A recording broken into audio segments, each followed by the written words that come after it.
All right, this is not a ride sharing video, but you heard what came out of Minnesota. Damn.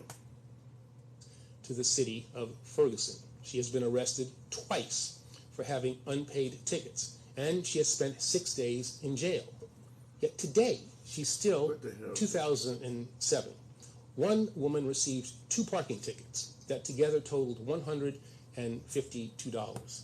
To date, she has paid $550 in fines and fees to the city of Ferguson. She has been arrested twice for having unpaid tickets, and she has spent 6 days in jail. Yet today, she still inexplicably owes Ferguson $541. Now, good evening, folks. Just happened to run out here and want to speak to the folks late night live, as you may be able to see. But we're listening to Eric Holder because this is in relation to what we heard today coming out of the city of Minneapolis, Minnesota, in regards to the investigation by Merrick Garland of what that city has been doing ever since the execution of George Floyd. And just hearing it made me want to bring up Eric Holder here. This is basically the same shit several years prior, where the Justice Department decided to do a deep dive into a police department, and everything you're hearing Merrick Garland stating that they found in the Minneapolis Police Department, Eric Holder said the same stuff about Ferguson over a decade ago. So I'm just going to be asking that question because a lot of folks will tell you, as long as you follow the law, as long as you comply, you won't have any problems. I understand it is certainly important that we all maintain a law-abiding status in this country. But why are they finding all of this shit out? Now, some of this stuff, as you hear Eric Holder here is talking about, Ferguson was literally doing their dirt from a standpoint of revenue raising. So they were basically ticketing and targeting minorities to raise revenue, giving out tickets. According to Holder here on this clip, you had police even competing to see who could hand out the most tickets during a single traffic stop. And they found out the highest number was 14. So you get pulled over for running a stop sign, speeding, or whatever the case may be. And the police officers in the town are competing to see how many fines they can find on each individual vehicle. One person pulled over 14 tickets. Now, folks might say, well, as long as you comply with the law, you shouldn't have this problem. But when you start talking about stuff like your tires are too bald, or one light is brighter than the other, it does become a pattern where they're making up shit. But this is, like I said, you're listening to Eric Holder. This goes back over a decade, and it's the same shit. And oddly enough, people today, 2023, are saying that this stuff does not exist. Now, I got to agree with Sean Davis in the comments. You said that's probably the whole country. Hopefully not, but I definitely believe that if they did a deep dive into police departments, particularly those in major cities, yeah, you'd find a hell of a lot of this stuff. There may be some departments that come back fairly on the up and up, but yeah, there's no denying that this stuff is widespread. And what's particularly egregious here is that with the case of Merrick Garland, a lot of the condemning evidence came from officers' body cams. Remember, if there is no complaint, there is likely no review of the body cam. So cops can say some wicked shit, and as long as the individual didn't file a complaint or anything like that, I mean, they're not going to be reviewing body cams of every single stop. They're going to be random audits. They may randomly do, just simply review an officer's body cam proactively, but for the most part, as long as there's nothing major that comes up, they're not going to review an officer's body cam. But what Merrick Garland did in this case with Minnesota, they actually did that. And they started finding some pretty bad shit. You know, people being put in chokeholds after George Floyd.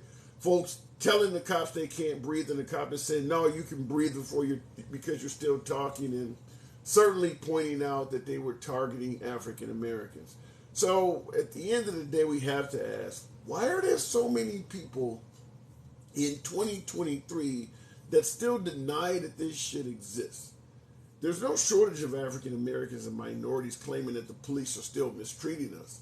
But there's a hell of a lot of folks that still believe that all you have to do is comply with the law and there is no chance of anything happening to you. Why does that mindset still exist? Looking in the comments, this affects mostly those in poverty, in which affects African Americans disproportionately. I do agree with that. I do agree, because if you're going to victimize someone, you do want to victimize someone with the least amount of opportunity to fight back. And African Americans cannot obtain legal fees, legal counsel and things like that, because we are short on money. But also, too, if you are in the system, which a hell of a lot of African Americans are, you also make a great victim, because nobody's going to believe you. Just like if you wanted to commit an act of sexual assault, prostitute makes a great victim, because nobody's going to believe her. And that is where a lot of cops have perpetrated their assaults, are on females who sell sex for a living, because nobody's going to believe a prostitute saying that a cop took advantage of her. So, yeah, I do agree. But it's just crazy that all of this shit came out, because for you folks who watch me regularly, you know I do a hell of a lot of debates on whether racism exists and things like that. And because my audience, my desired audience, is primarily MAGA, which I enjoy talking to, you get a lot of pushback that this stuff essentially ended hundreds of years ago. A long time ago. Why are you guys keeping this going? You know, as Morgan Freeman was kind of video saying, you know, the best way to stop racism is to stop talking about it. Well, what happened in Minneapolis, nobody was talking about. Not enough people was talking about it. And it clearly was not going to go away by not talking about it. Hopefully what Merrick Garland has done is going to be eye-opening, going to get, you know, a little bit of the conversation moving. Will it end all of it? No. I mean, fact is, power corrupts people. Power corrupts people, and in this country, police have a hell of a lot of power. So, in what ends up happening when liberals, talking about New York, Chicago, places like that, when liberal cities try to weaken police power so that the police are not as corrupt, then they get accused of being soft on crime. So I don't know what is the solution to this. You want to be tough on crime. You don't want the streets to be filled with violence. But you can only be so tough on crime before the cops become the criminals, such as stop and frisk. Stop and frisk was very effective under Rudolph Giuliani. He bragged about how it significantly lowered crime. But what they don't talk about is now the cops are going around violating people's First, Fourth, and Fifth Amendment rights. We just don't call the cops criminal. But if you basically force somebody to allow you to search them, that's a violation of their Fourth Amendment rights. If you force somebody to talk, that's a violation of their Fifth Amendment rights. If you prevent them from talking, that's a violation of their First Amendment rights. So you can only make the police so powerful before they become the criminals themselves. Sure, it'll stop crime. It'll reduce crime on the streets among the citizens, but now the police are violating everybody's damn rights. And that's what has happened in a lot of these areas that are on the Republican side of the aisle to counter liberals being soft on crime. We want you to be tough on crime, so we'll give the police a little bit of extra power. And the police themselves don't know how to handle it as well. So now they're forcibly searching people, seizing shit they don't have any right to seize, detaining folks that they don't have a right to detain, and violating everybody's rights. We just are willing to overlook that for some reason on the thought process. Well, is making us safe. No, it's not making you safe. It's making the cops criminals. Looking in the comments here, been waiting for BLM to be exposed. Well, this is not your day. This is not your day, because this right here, what Merrick Garland found out, is what BLM was trying to expose. So we can talk about BLM buying mansions, misusing donations and doing their own sort of fraud, but it doesn't take away from the message. Even a criminal can be right about being victimized. And that's what is happening here. I'm not going to pretend like BLM, the organization, has not done things wrong. BLM, the movement, is different, but BLM, the organization, has done things wrong. But that doesn't mean the original message they were saying, which is that cops are mistreating people, becomes false. And I understand those who do not want the police held accountable, or want to turn a blind eye to racism, want to dirty up BLM so that the message is lost. That's all I'm trying to tell you. Folks want to dirty it, because keep in mind, it's not just BLM. Hands up, don't shoot, I can't breathe. People had negative shit to say about all those movements too. In fact, even when Martin Luther King was around, they were pointing out that he was sleeping with prostitutes. The goal is to dirty up the messenger. That way the message is lost. Any of these individuals, you name me a civil rights leader that has tried to speak in favor of civil rights, and I can almost tell you what they used to dirty him up with. Hell, even LeBron James was getting dirtied up. And he's, for the most part, squeaky clean. But the moment he started speaking out, they started going after him. I mean, so there is no way to discuss this shit without people finding something in your past to bring up, because the goal is to silence the message. So we have to attack the messenger. And that's what's happened here. But looking in the comments, the Trump organization scam envies the BLM organization. Well, I'd have to really think about that to see if the scam... Well, we know Trump is being accused of misusing campaign funds, so there may be some similarities there. But I actually did a live show where I asked the question, is President Trump acting like a black man? Not from a scam standpoint, but his complaints against law enforcement sound very similar to the complaints coming against BLM. The police are weaponizing themselves against me. They're not giving me a fair shake. They're after me. They're violating my rights. I mean, literally, Trump has said a hell of a lot of stuff, up to and including defund the police. He just rephrased it as defund the FBI. But the FBI are police as well. He sounds, if you listen to the complaints he's lodging, he sounds a hell of a lot like a lot of African Americans complaining about the government. And I get folks on the program all the time, since the feds have been after Trump, and their first response is, well, do you trust the FBI? Well, shit, we've been complaining about the FBI, but when Trump was still in diapers, just nobody would listen. All of a sudden, now they're going after Trump, and suddenly we want to point out that the FBI is crooked. Hell, they were crooked since day one. Since Herbert Hoover, or whatever his name is, since Hoover was over the FBI, they were corrupt. So it's not like that's something new. Stop and frisk is bad. Broken window is good. Amateur, what does that mean? What does that mean? Are you suggesting that as opposed to stopping and frisking somebody, you would rather destroy their property? I don't quite get your comment there.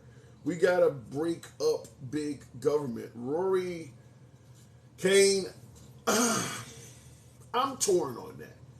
While I admit there are negatives to government getting too big, I have to also remember that the only way I gain freedom and civil rights is via big government. Small government, city, county, states' rights, they would have never freed me. If we allow states' rights to reign supreme in this country and we did not have big government, there would still be states I would not be safe to go to today. So I have to take that in consideration, that small government, particularly states' rights, have a horrible, horrendous history with minorities. I understand it's 2023, but that is a fact. The history of states' rights has been pretty bad to minorities. Do we simply suggest, well, that's been a long time ago, they won't do it again? Maybe, but we don't know. We don't know. I will just simply say it from this standpoint. Anytime I hear the phrase return the rights back to the states, it's generally being used as a measure to take away somebody's ability or freedom to do something. I've never heard of somebody saying, let's give rights back to the states in promotion of granting freedom. It's almost always being done to take away freedom from something. Right now, it's abortion rights, and it soon will probably have something to do with the LGBT community. But they're not talking about putting abortion back in the hands of the states to give women freedom. They're talking about doing it to take it away. So anytime I hear states' rights, my eyebrows go up because states' rights has a horrible history of oppressing people. Am I to believe that in 2023 that can't happen again? Some would argue that, but we're literally watching what's happening to females. It's hard to argue that any female is benefiting from the abortion debate going to states' rights. Now, we could argue that the unborn, in protection of the unborn, their lives are benefiting, but women are losing out in this. There's no denying that women are losing rights. Some are going to lose their freedoms, maybe even their lives in this shit. But there's nothing good coming down the pipe for women in this. Looking in the comments, they banning books and African American classes. Yeah,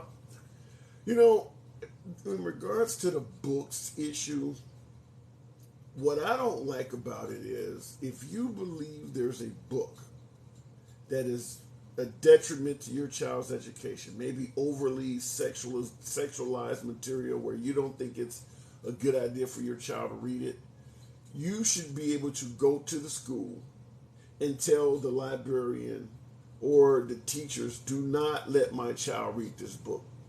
What you should not be able to do is go to school and tell the school, do not let my child read this book. One parent should not have the ability to decide what the entire student body has access to. And that's what's happening. All it takes is for one parent to complain, and they're taking books out on the grounds that it's sexualized or something. There should be some type of a hearing or something. They're just doing it on the air of side of caution. They're removing all kinds of shit. And it's generally one or two people. In fact, in Florida, I've read an article on this. I can't cite it perfectly, but a handful of women, just a few women, are responsible for like hundreds of books being removed from a few schools. Just a few women, I'm talking less than a dozen, are literally sitting around going through all of these books and having all of these books taken out of the school system for everybody's child, not just their own child, everybody's child. That shouldn't be allowed. That shouldn't be allowed. Going to the comments, I'll go to the box in a second. Women have more rights than men. LOL, women don't need more rights. I'm a misogynist, Joe. All right, Rory, you did throw in a disclaimer, so I'll let you have that.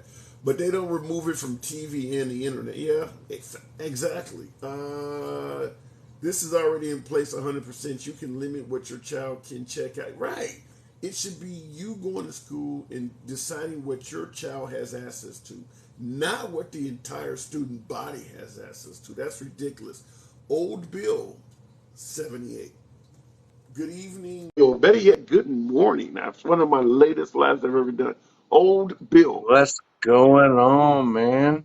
Not much at all. What's going? We're actually talking about Minneapolis police. Have you heard the information coming out of that area?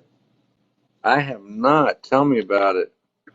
Well, I'll give you some of the greatest hits because Merrick Garland in the Justice Department, very similar to what Eric Holder did with Ferguson back during the Obama administration, did a deep dive into that department and just found a host of discriminatory tactics, pulling over African Americans 6 times as much as white Americans, even when there was no arrest. So even in cases where we say, well, blacks commit more crimes, or if you hadn't committed a crime, you wouldn't get pulled over.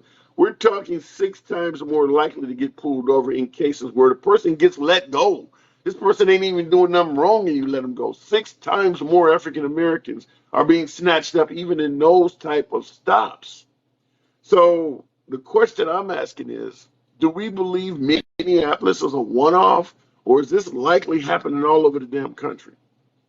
Nah, see, what I know about Minnesota, okay, there's a huge, diverse, crazy, just mixture of people up there.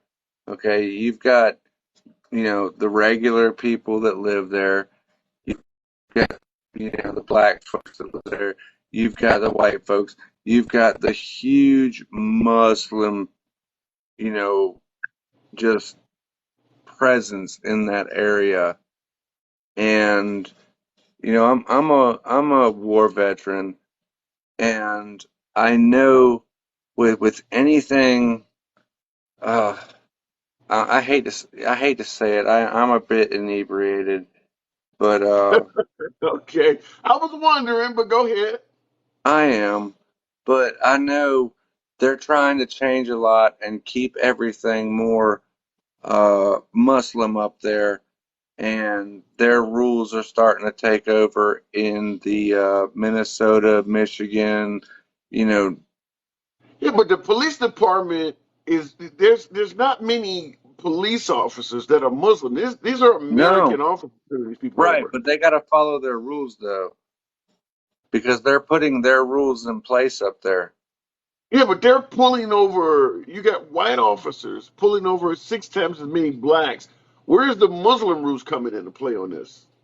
Well, they're pulling over just as many blacks as they are Muslim, as they're pulling over. They're putting out what they want the media to hear, and they're putting out information that they want to be discriminatory toward the race war that I believe is happening in the United States right now. So what are you suggesting that the information that the Justice Department is saying, which is that they're basically violating the rights of black people. You believe that's false? That it's just a narrative? I really do. I really do.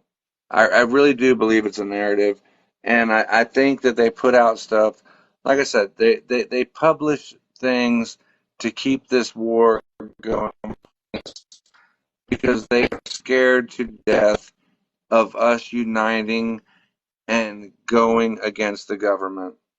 Well, then I would have to ask, if the narrative is false, why do you believe so many African American citizens in that area have been lodging these complaints for years, long before this narrative even came out? The citizens were already lodging the same complaints. Why does that match up? Well, they've been lashing those complaints for years upon end because it's still just it's an area where that type of situation happens. So those complaints are always going to be put in, and it is a it's a predominantly left run area. So the complaints are going to be put in, but nothing's going to come of it. They're going to give them a small little smidge of justice, but not enough to make things right. Well, if you're saying that the complaints are fake and it's just a phony narrative, then you would be suggesting that things are already No, right there. There's no, no, nothing no. wrong. The complaints are not fake because the complaints are something that are happening. Okay, so the complaints are happening, and yeah, there are there are more white cops than there are black cops up there. So those No, white that's not. cops, That's not. We're not talking about the percentage of white cops. We're saying that their investigation determined that they are mistreating African Americans. You don't believe that's happening? You think that's a false narrative? man, honestly, I don't know how to answer that question. And I don't want to say anything stupid that to make me sound like a what do you call it? I don't want to say anything that involves any tokenism. I don't want Well, to say any the program is always MAGA friendly, man. We don't right. block big. Say what's on your mind. It's midnight. Say what's on your mind. It's past midnight over here, brother. Same here. It's 30 minutes past I midnight. But mean, say what's on your I'm mind. I'm I'm married into a black family, Okay. okay? So I don't see that stuff. And my family, they love me, you know? They truly love me. I don't see this, you know, Well, with you with know my something that's family. This is a personal thing, and it's with my family that I married into. I don't see this craziness, and my family is kind of crazy that I married into, but I don't see the race wars that are happening that the media puts out. And my family, the stuff that they tell me, they're like, these people are so full of shit. The crap Oh, that they put out. let me give it to you. Let me give it to you this way. I don't see transgender folks assaulting children, but I hear about it on right wing media. So just because you don't see something doesn't necessarily mean it doesn't exist. You listen to right Right, wing media. right. Do you see transgender people assaulting children? Do you see that at all? No, no, I don't. But it's all over I've right wing media. no. I mean, It's with all that, over with right wing with that media. one shooting that happened, I think what was it in Tennessee? Yeah, that girl was transgender, and she lit up, the people at that school. Right. She killed six Right. people. That's one. Yeah, that's one person in a That's nation one of over 300. instance, In a nation but of 350 million people, that's one person. And you right. listen to right wing media, and they're passing laws like it's happening everywhere. Right. But, it happens, and once one thing happens, they jump on it and they try to sorry about the language. They try to suck everybody in and try to just make it's just they're scared that we're going to unite together and that we're going to become the American people that we need to be.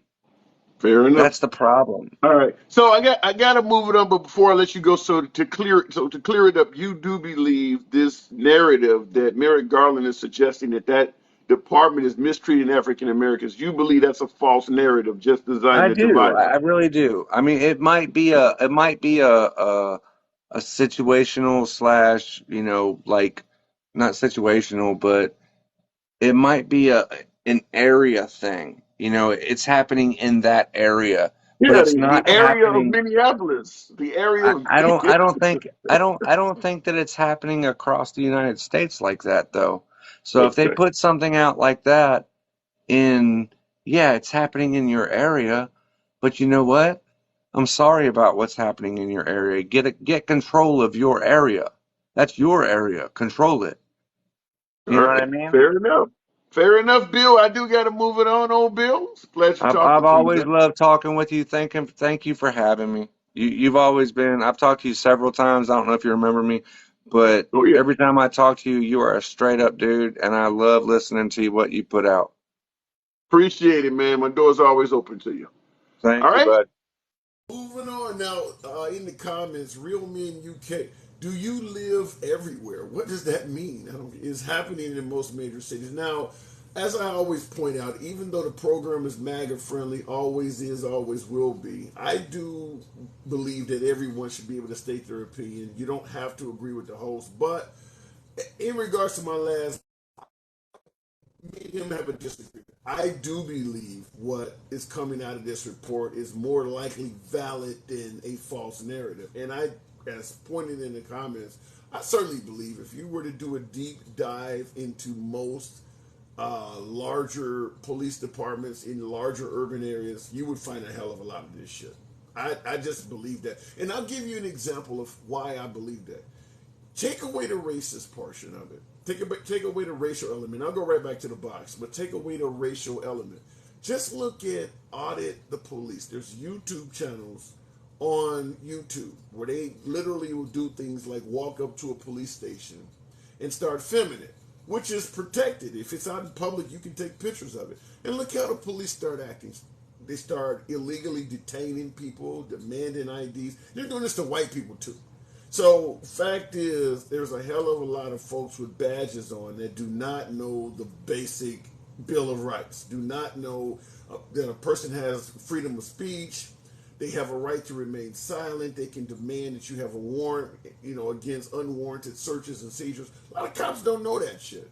You can simply see cops out in the street, stand on the corner and film them, and it's not uncommon for cops to walk up and start taking away your equipment and threatening to throw you in jail. And they're doing that to even white people. So you can only imagine what's happening to low-level, minorities and things like that. So, and that's not just happening in Minneapolis. These YouTube channels feature this happening all over the country. So, yeah, my guess is if you were to do a deep dive, you'd find a hell of a lot more. In the comments, Teddy Chaos says you are spreading facts. I watched them also. Yeah, it's entertaining to see cops literally just throwing away tons of their city's money in settlements. And don't let them have a power or ego insufficiency. And that's another one, is that officers are not taught de-escalation. In other words, if you don't have a legitimate reason to be interacting with this person, they're not committing a crime or they're not a suspicious person, leave them the fuck alone. Don't walk up to somebody to basically deliver your ego to them. You don't have any reason to talk to this person. Let's say, for instance, you're standing on the corner or something, and you drive a cop is you're yelling out "pig" at a police officer. You have a legal right to call a cop a pig. It's disrespectful, but it's not a crime. The cop, if they're smart, they would just ignore your ass and keep going. But most of them, in regards to the disrespect, they now have to come up and fuck with you. And that's where problems start arising. And that happens too often, that you got cops that are not protecting the servant, but rather defending their ego. When citizens get pulled over and cops cuss them out or maybe aim their gun at them, most citizens know not to do dumb shit like that. They need to teach the cops that. Going to the box, Lola.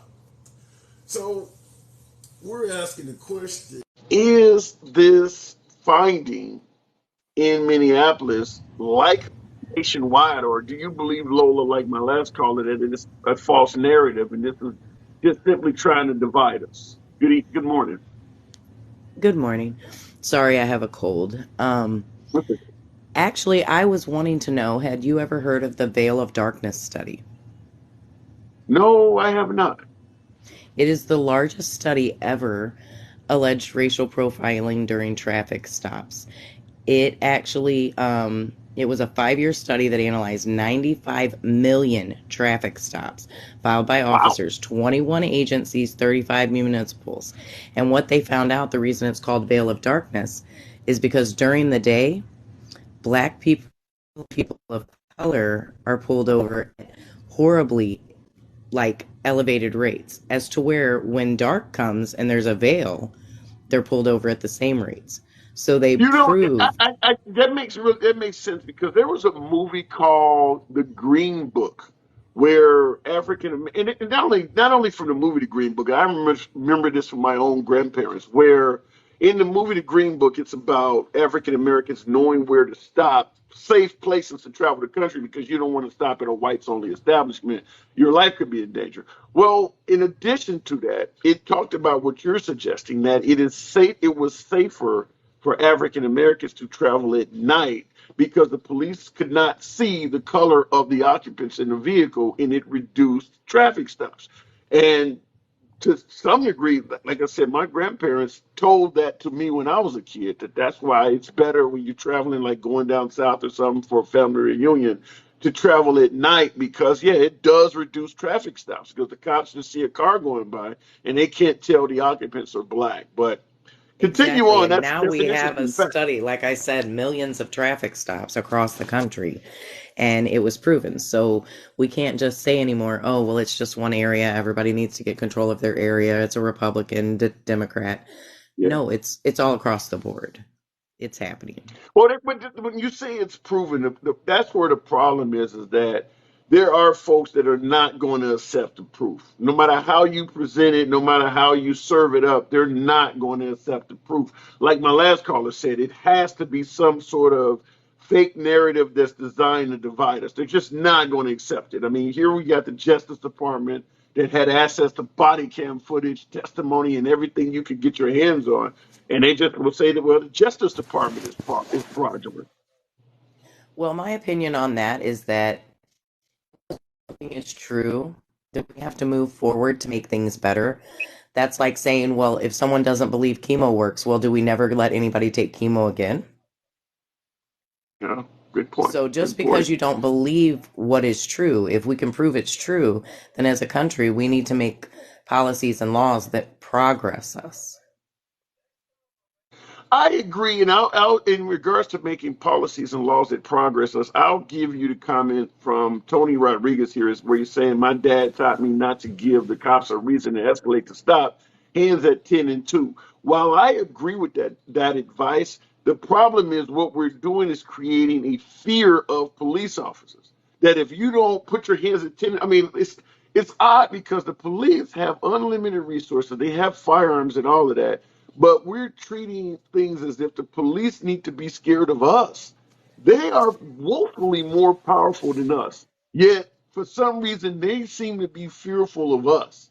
I don't, where does that come from? It's a narrative, I think.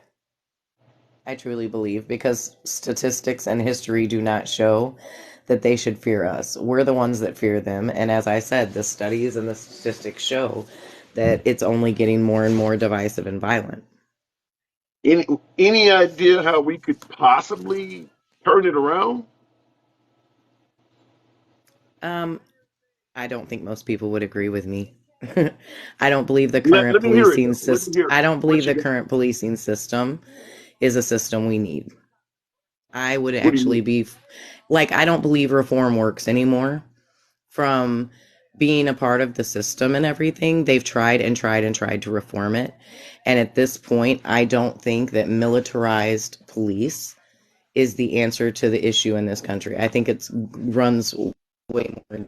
Know, I think there's different levels to it, but I personally would want the whole system redone. I don't even believe in the prison system as it is. So So, I mean, are you in favor of just defunding the police? I don't believe in defunding. I don't like that word because defunding means we take money away, as to where I believe in the reallocation. So there's a program in Colorado. I'm trying to think of the name of it. It'll come off the top of my head in a minute. The STAR program in Colorado. Okay. Okay. So they ran a pilot program where every police department has normally 500 to 800 in these bigger cities. Um, Slots that are open. They can never hire enough police, right? Well, instead of Yeah. hiring more police, they took the same money that was allocated for those positions and hired community members. So they hired social workers and counselors and ambulance. So they did a pilot program, and so far it has been successful. They have not needed police on one call. So what they did is the 911 calls, unless it actively was a crime, then the police were not sent to it. So they would send an ambulance and a social worker. If it was something to do with children, custody, etc., you had a social worker there to calm the situation and accountability for the parents to, work things out without it getting violent. If it was mental health needs, once again, you had a social worker with resources and an ambulance there to take them to get the help that they needed. They did not have to call the cops for any of them to intervene. They showed that repeat calls went down dramatically because people actually received the help they needed, not just the police coming to settle the situation down. So there are programs and pilot things that we've seen that I think would work better than just armed police officers in our neighborhoods. I like that idea that a lot of calls that are made to 911 or a lot of people reaching out to police do not need lethal assistance. I totally agree with that because that's literally what the cops are basically, their job is to remove bad people from society, whether through incarceration or through death. And there's a hell of a lot of calls that are placed to the police department that is not the answer. You don't need to remove somebody from society or take their life. And when you start sending social workers out and other folks that are trained in dealing with folks with mental illness and things like that, yeah, I do believe the outcome could be a better person as opposed to a dead one. Because mental health is a perfect example where people can freak out or do things that you don't expect a normal human being to do. And if a police officer is not trained on how to deal with that, the first response is going to be violence. I mean, Well, either their I'm going to first tase response this is to person. maintain. They want to control the situation. And they don't Yeah. understand with mental health, you cannot control it. You cannot yell at someone. You cannot threaten them because when their mental health is down, that will only escalate them. And realistically, like people say, oh, well, why are you wanting to defund the police? This is not the police's job. What the police were originally intended for and are meant to do, they're actually covering so much more. They're not social workers. They're not mental health workers. They're not ambulance workers who have the medicine in an emergency situation because what they don't need is a gun or a taser, you know? And being a social worker, I have never seen one instance when the cops showed up that the situation ever de-escalated. Mm. Well, in addition to, like you're talking about reallocating funds and things like that, I do believe that a hell of a lot of this also could be reduced by teaching police the value of de-escalation and holding them accountable for escalating situations that do not need to be escalated, such as, like I talked about before, a lot of cops want to be demanding respect and will really make your day miserable if they feel like you disrespected them. And you don't, by law, have to respect anybody. You don't get to enforce laws on people, under the guise, well, he disrespected me. That sounds like something they do in jail. But a lot of cops will come after you if they feel like you disrespected them. So I agree wholeheartedly with the reallocation suggestion, certainly when it comes to teaching cops the value Well, and of. the reality is we know that they're taught de-escalation techniques. That is a part of all the programs. And a lot of people don't like to hear it, but they show it all the time with certain people. They know how to de-escalate. They choose not to. So you're talking about based on the racial line, where they are willing to more likely willing to de-escalate things. Say, for instance, with a white woman versus with a black guy. You see it all the time. You see videos all the time. I just saw one the other day of a white guy shooting at the cops, running with their he had himself half out of their car with their steering wheel, the cop car. And I mean, these people are chasing him in circle like it's a freaking circus. No one thought to shoot him. No one's trying to do anything. I mean, this guy is Yeah. just running them in circles. And had that been someone else or a person of color, I'm sorry, me and you both know, hands 10 and 2. Yeah. Period. How does that? So, but how does that happen? Like in Minneapolis, where it's widespread throughout the department, are they training racism? Like, how does that happen with so many people? I can understand one intolerant person, but when it's systemic through the whole department, are they training them to be this way? It sounds silly, but in some ways, yes. That's why when people say, like, a lot of people hate the words ACAB, you know? And what it Yeah. means is not all cops are bad. It's all cops are bastards. And it's part of a bastardized system. They're not talking about individual cops.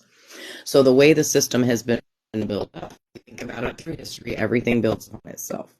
Cops started out as slave patrols, and then they started out as helping with petty crimes once people were free to get them back under, slavery, etc. And they've built upon that. Well, they've proven, like with the Veil of Darkness study, etc., and they've done other studies that show that there are biases. And that's why we say, like, you can be a great person, but when you put on that badge, when you go into that job, you have to follow laws that may oppress some people and others, and you follow the stigmas that come along with it because we all know it's not just about the policy. There's the thin blue line, things like that. So you're a part of a system that maybe you, as a great Christian guy, would never do that in your real life. But if your sergeant tells you to do something, you do it. Yeah. And I will agree with you that one of the biggest detriments to good policing is a thin blue line because it does shield bad cops. I mean, it's kind of like it's very similar to what they do in the hood, where it's hard to get the drug dealers and the riffraff out of the hood if everybody is operating on a you can't snitch clause. Well, that same clause is existing in police departments, where if you snitch on a fellow police officer, all the rest of the cops will start treating you like shit. So they have the same policy that, say, gangs have. among My police cousin was officers. a police officer and he got into it because he wanted to make change.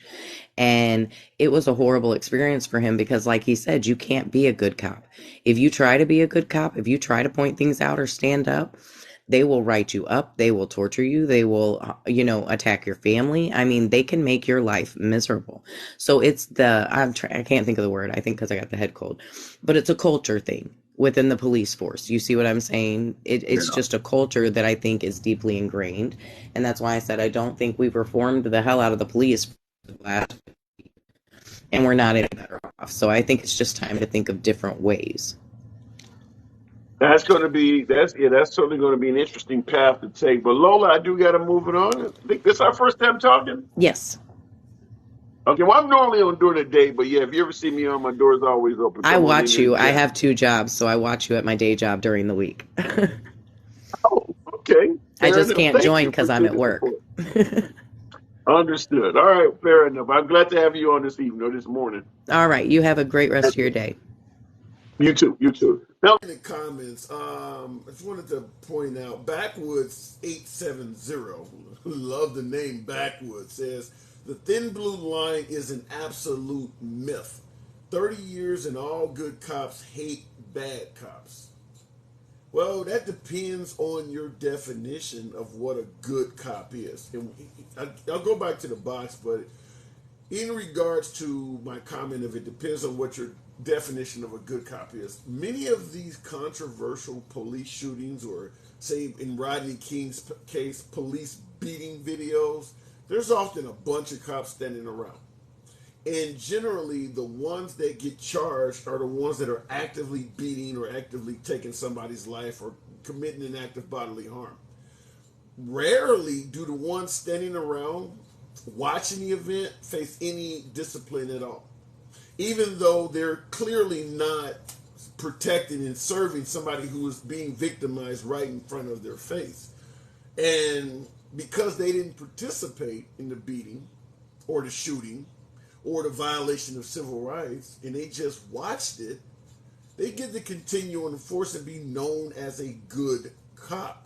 So when you point out that, 30 years and all good cops hate bad cops, well, there's a lot of good cops that stand by and knowingly watch crimes being committed, people's rights being violated, and they continue being decorated officers on the force simply because they didn't participate. That's not a good cop.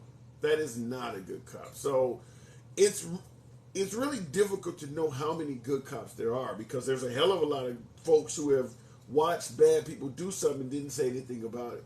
So anytime you hear somebody say, well, 99% of cops are good, I often usually rebut by saying most cops are good, but most good cops know somebody that is bad and they've done nothing about it. Going back to the box. Tap the screen, get your boy up to 15,000 likes. Very small amount of us in here this wee hours of the morning. Quantum Stereo Radio. Good evening. Welcome to the program. Good morning, rather. Um, Hey, how you doing? what's up? Can you hear Minneapolis, me? loud and clear. You think this was a one-off in Minneapolis? I'm from New York City, right? And No, and now living in your area got its own problems. yeah, but I transplanted the family and I transplanted to Florida 7 years ago, right? Okay. But I can tell you, when people think of Minneapolis, you think of Prince, you think of the Vikings, you like until the situation with Brother Floyd came around, you really didn't think Minneapolis had that type of problem because Well, when you that's because it's not normally in the national news, and we don't talk to the people of Minneapolis, but they've been complaining about police brutality for decades there. yeah, for decades they have, and even Prince spoke about it. In his Oh, early interviews, he spoke about it with Tavis Smiley. He spoke about it with a few people about I didn't know that. yeah, as a youth, what he encountered as a youth, and Mm. this right here. Do you remember when I'm sorry, man, DOJ director under Obama The guy was my neighbor in Queens. Yeah.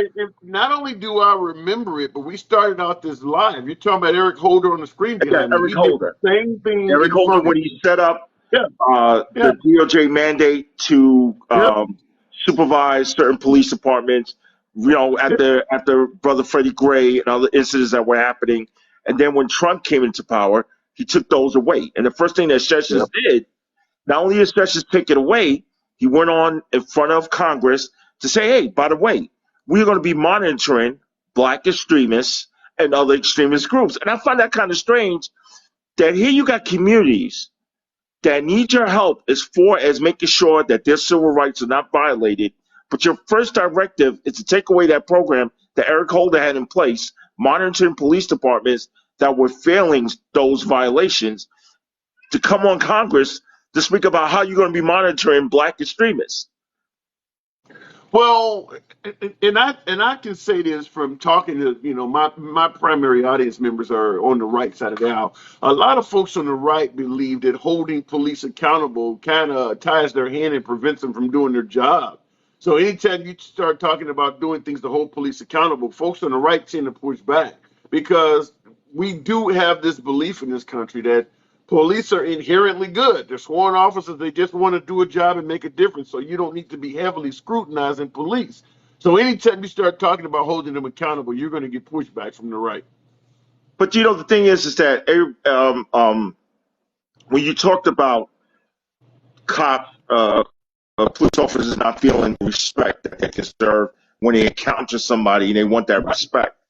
But Right. how can you get that respect when there's a culture of police officers that are taught that you have to be a certain way with a certain group of people? That's what this report was saying, that they police Yeah. in certain communities differently than they did in white communities. So how can you say you want to demand respect, but you don't give that respect to the community? And listen, I want people to understand what Lola said before and what you were talking about was on the money.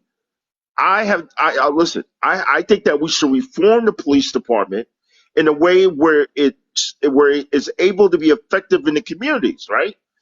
We're not talking about taking away funds from the police, but we're talking about putting those funds in areas such as social work, mental health, and other areas that can aid in minimizing the problems and the confrontations that police have with regular citizens. I myself, listen, I grown up in New York City, Queens, at 14, 15, coming home from football practice, taking the subway back home, I encountered a police officer, right? And I had my train pass, showed my train pass, right? We Okay. had showed it to the teller because that's for people who don't know, we had tellers in New York City. So past the teller, I'm like 60 feet away. He calls me back and he says, "Hey, come here, kid." And then he says, "Let me see your train pass." And it came out of my mouth, "What the F for?" And I didn't say it with aggression, but it just came out of my mouth. Next thing I know, he has me on the floor, has his knee on my back, not on my neck, but on my back. Calls for backup. It You was like a SWAT. disrespected them. Yeah. It was like a SWAT team came over. One had his foot on my mouth, on my head. He took me down to the 114th precinct in Astoria, Queens. They were What about were to you send charged with? What was their reason for detaining you? disorderly conduct. Yes, Disrespect. yes. And listen, I'm 15 at the time, and I told him 16 because I thought maybe he'll leave me alone. He says that's old enough. They were about to Wow. take me to central booking, but my mom showed up. There was a brother cop who was sitting down because they had me handcuffed. The brother, I was asking, can you loosen the cuffs? He wouldn't loosen the cuffs. Mom shows up. The brother loosens the cuffs. And my mom was like, "Where's my son?" Because they didn't think my mother or parents was going to show up. And so they were ready to get me to Central Brooklyn. Make a long story short, my mom got a good lawyer. The day of the court, I was acquitted because the judge, it was a sister. I'll never forget her name, Sister Yeah, Jackson. but shit, it's still costing you legal fees and all kinds of It shit. cost, it cost. I was working at the time though. I was working part time, worked at St. Vincent's Hospital. My money, my money. All right, but it was a good lawyer. I got acquitted because the judge said this: "FU is not a reason to arrest somebody. That's not disorderly misconduct." I'm surprised he even admitted. I'm surprised he was even truthful about what you said. The police officers are smart enough No, to no, he know that wasn't truthful. This is what he says. I showed the train pass. I didn't show it to the teller. I didn't show it to him. I was 60 feet beyond him when I showed it. So my lawyer, who came from Boston at the time, says, so let me get this straight. You see this young man go through the turnstile, not showing his train pass, but 60 feet after he's gone, you call him back? So he caught him in all kinds of lies. My mother was pregnant with my youngest sister. I had 4. As we leave in the courtroom, there's a whole bunch of officers. The officer goes to my mother and says, we're still going to get your son. And my mother says, my mother is Costa Rican Jamaican. She says, I got your name and a root in the ground. You will never bother my son again. And to make a long story short, I never had no problems. But my point is that, yes, these officers want respect when you talk to them, but at the same time, no, they cannot violate your rights. they're not supposed to be. But like our society gives police officers more power than they should have. There's a hell of a lot of citizens that believe if you say F you to a cop, you deserve to be arrested. So the cops are getting this ego oftentimes from society. There's a lot of people in society. Like, what did Trump say? If you plead the fifth, that means you got something to hide. Now, you have a Fifth Amendment right. You actually have the right to not talk. But there are society folks who believe that if the cops ask you to talk, you should speak. If the cops ask to search your car, you should let them do that. Yeah. So I can see where the police have this inflated ego because a lot of members of society give it to them. But the thing is that the Supreme Court, when they basically made Miranda rights kind of effective, right? I think Right. the lead dissertation on that was by Clarence Thomas. I think this was like what 12 years ago. Like I think it was like during the George Bush administration, where basically Miranda rights they said that cops were able to ask you certain questions or more or less. I don't remember when it was, but I've Yeah, heard of it. Yeah. yeah, I've heard of it. And the thing is that we have rights and we need to know our rights. As people of color, we have to know our rights, right? But at the Well, same it's not not. so Unfortunately, it's not just knowing your rights because, like I mentioned before, even if you know you have a right to remain silent, you know you have a Fourth Amendment right to tell a cop they cannot search your car without a warrant. There's no guarantee that if you're on the side of the highway, they're going to even adhere to the rights you know about. well, look what happened to the young brother that was killed in Minnesota when they was pulling him to the side, and the female officer that killed him, right? I Well, mean, she claims that was a mistake. You're talking about the one who said taser, taser, and she yeah, shot the guy. yeah. Yeah. He was stopped for a minor traffic issue, right? And even one of the other officers like, just let this go, and she didn't want to let it go, and you know what happened? It escalated. I, I Yeah. mean, I think there's certain situations where cops, the good cops, because listen, I want to tell you my story about me. I almost became a police officer after 9/11. After what happened to me when I was a young kid, my wife was pregnant, my firstborn. This is back in 2002. I got called up right after 9/11. I had called up because I had taken an exam in 2000. Got called up, was ready to become a police officer. Got up 4 o'clock in the Okay. morning. There was a whole bunch of us there, and they tell you, listen, first you had to have 60 credits of college, which I already have a degree, and then they tell you we're going to be talking to every person that knows you on your block. Do not lie to us. If you have a police record, do not lie to us. Went through all this. Before I was able to go to my psych, I went to the doctor.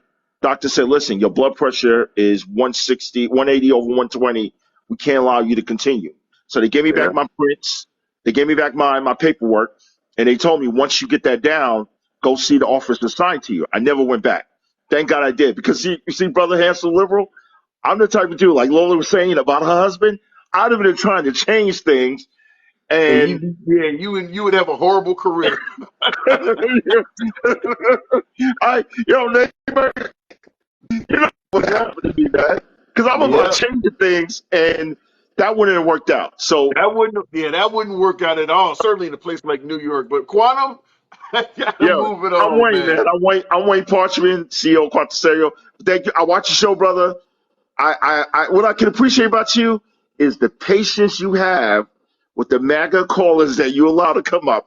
I can appreciate your patience because it's hard. My wife and me are like, we're like, why is he doing this? Why is he doing this? But I understand why you're doing it, and I can appreciate it. And much respect to you, brother. Much love. Appreciate that. Okay. Thanks for the support too, by the way. Okay. All right, now looking in the comments to respond to a comment because I think it was Big Wigs was talking about a link he wanted to post. Now, if I'm correct, looking at one of his earlier posts, he was pointing out that the police, when you look at the instances of who police shoot, killed, whose lives being taken, if more lives are taken from people of Caucasian persuasion than minorities, which could be true. Which I'm not, because Trump has mentioned that as well to the applause of many whites when Trump said, "Well, they kill more white people." One of the things I wanted to point out in regards to that, when we talk about police misconduct, police brutality, and things like that, you don't need to lose your life to be victimized by police. So pointing out that police take the lives of more whites than blacks does not begin to tell the entire tale. Rodney King was mistreated by police. He didn't lose his life. I mean, so you don't need to go out like George Floyd for the numbers to count. We're talking about people having their shit seized that they didn't have no right to be seized, unlawful, people being unlawfully detained or unlawfully arrested. All of that counts as being mistreated by police. You don't have to die to be mistreated by police. So the conversation cannot start and stop with who police unalive the most. Because 99.9% of people that are mistreated by police don't die. They do not die in the process. For some of my Boys in the Hood viewers, folks who've seen the old movie Boys in the Hood, where Cuba Gooding Jr.'s character is mistreated by police and he comes home swinging at the air because he's so angry. That is what happens to most people who are mistreated by police. They either go home in tears or they go home angry and they tell their family and friends about what happened to them. That's generally what happens. You don't get a police report out of it. Nobody loses their life. Maybe they get their ass kicked by police, or maybe they get their paycheck stolen. I've heard of people getting their paycheck. In fact, it happened to me. They took something from me and told me I had to prove that I was the owner of it to come back to the police station and get it back. That is the kind of thing that happens to people who are mistreated by police. They don't lose their lives. So talking about who police take the life of the most is not going to tell you the tale. Like, for instance, in regards to actually both of these cases, what Merrick Garland talked about in regards to Ferguson years ago, and what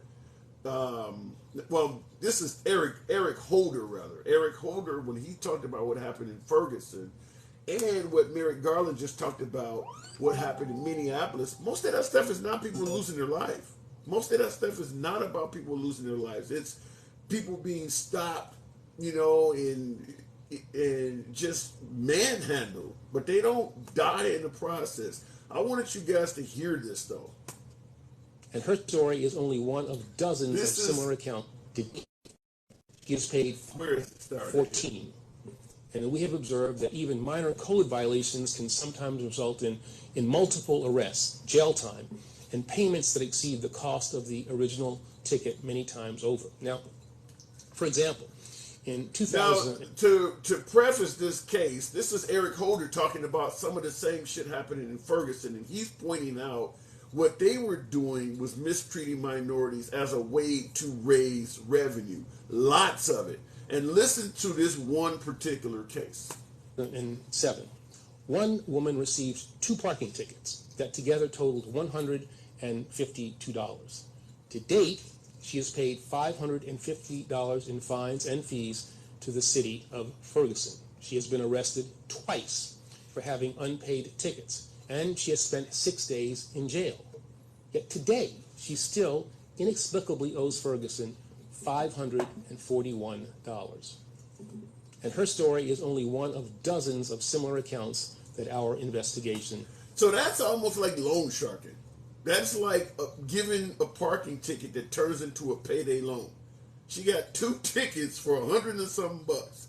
She served 6 days in jail. She's giving them $500, and she still owes them $500 and something bucks for what was less than $200 and something bucks in tickets. Think about all the money they're making off of her. Probably when she got arrested, she had to pay to get out of there too, or some type of fine. They're making a killing. That's what was. Now that's Ferguson. So it's crazy to skip over to Eric. That was Eric Holder in Ferguson years ago. Now we got Merrick Garland literally saying some of the same shit. I mean, and it's crazy. And unreasonable use of tasers. MPD officers discharge firearms at people without a person presents any threat, let alone a threat that would justify deadly force. For example, in 2017, an MPD officer shot and killed an unarmed woman who he said had, quote, spooked him when she approached his squad car. The woman had called 911, to report a possible sexual assault in a nearby alley. We also found that... Real quick in regards to that case, that officer was held accountable very quickly. What it was an Australian woman. I'm quite familiar with that case. It was a woman that came over to America from Australia, and the cop was a Somalian, so he was an African American. And yeah, she walked out, and the cop fired across. He was the driver of the vehicle, fired across his partner who was sitting in the front seat with him, struck the woman, took her life. This was a white Australian woman. This was a black Somali Minneapolis cop. They gave him 25 years. They arrested him really quick. So in that case, justice came swiftly. But obviously we've seen what happened in George Floyd's case, where they had 4 days of this video playing on air constantly. And it took the whole damn city to be set ablaze before they finally did anything about it. So I don't know. Justice seems to be different. Joby, good morning. Looking in the comments, well, that is shocking, and that's also sarcasm, right? Joby, good morning. Good morning, sir. So, hey, so what do you think? You think it's a one-off? No, I mean, we all know the foundation of policing going back to the slave days. I had somebody in the comments deny that.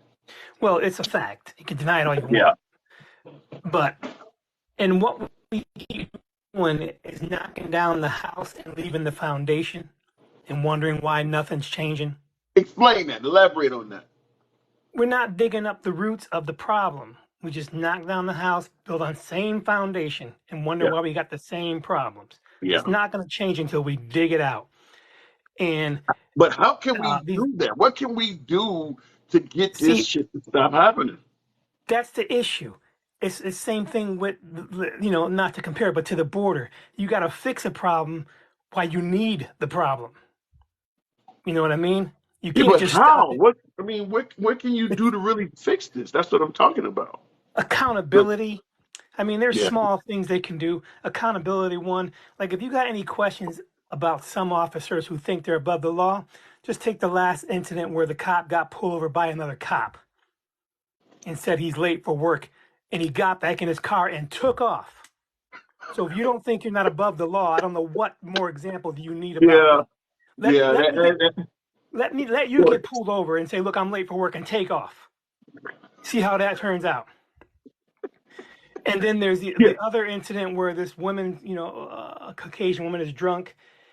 She's in handcuffs, and this is the other side of the coin. She's in handcuffs sitting in a chair, and she's a little belligerent, and the cop punched her in the face while she's sitting in the chair, handcuffed.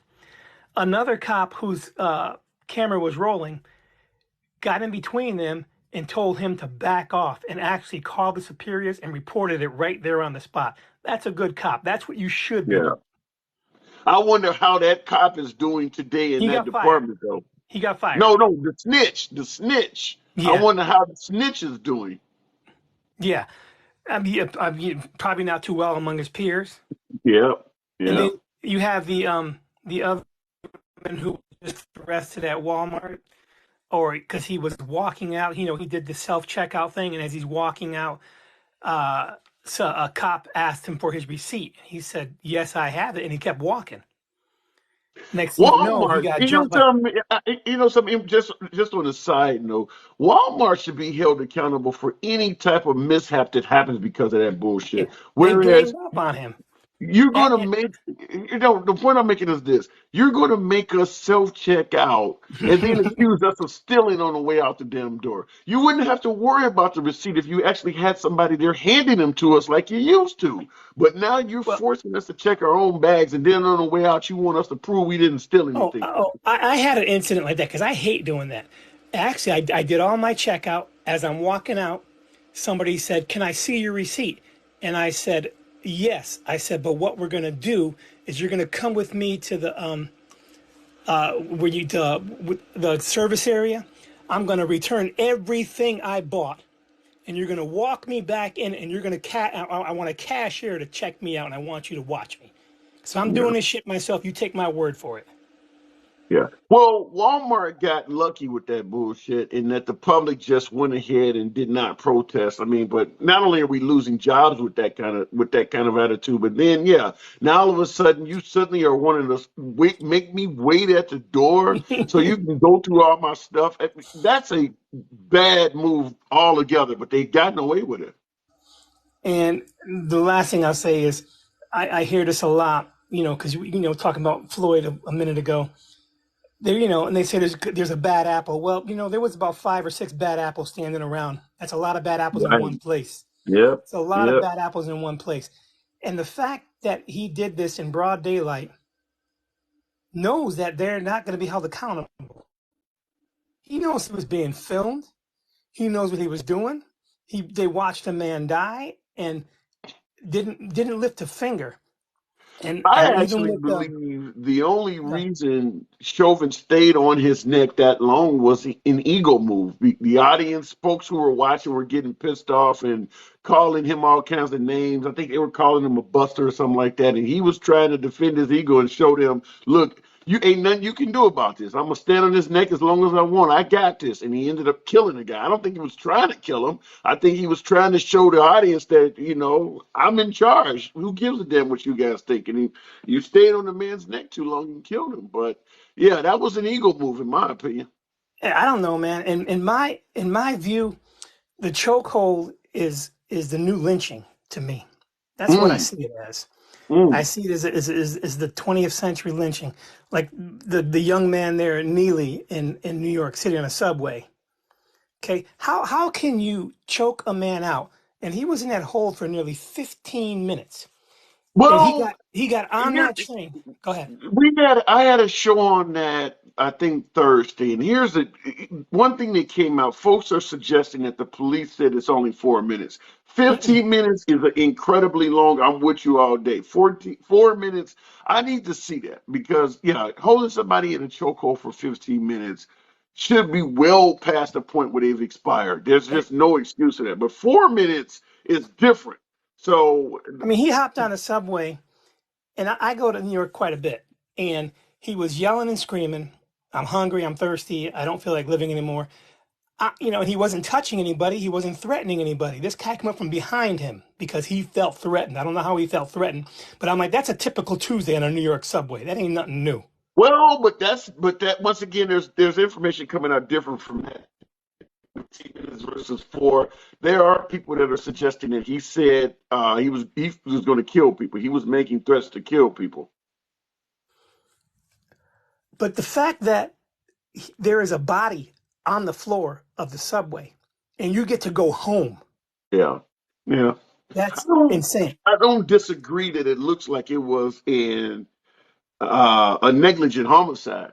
But if you put the guy in a headlock for 4 minutes and you took his life as opposed to 15 minutes, or if you walked up to a guy that was just acting crazy versus somebody who was threatening to kill people, I think there's a difference that in terms of what you're going to sentence a guy to and things like that. So How, because how do you feel about already you got governors and Congress people talking about they're getting their pardons ready if this gentleman goes to jail.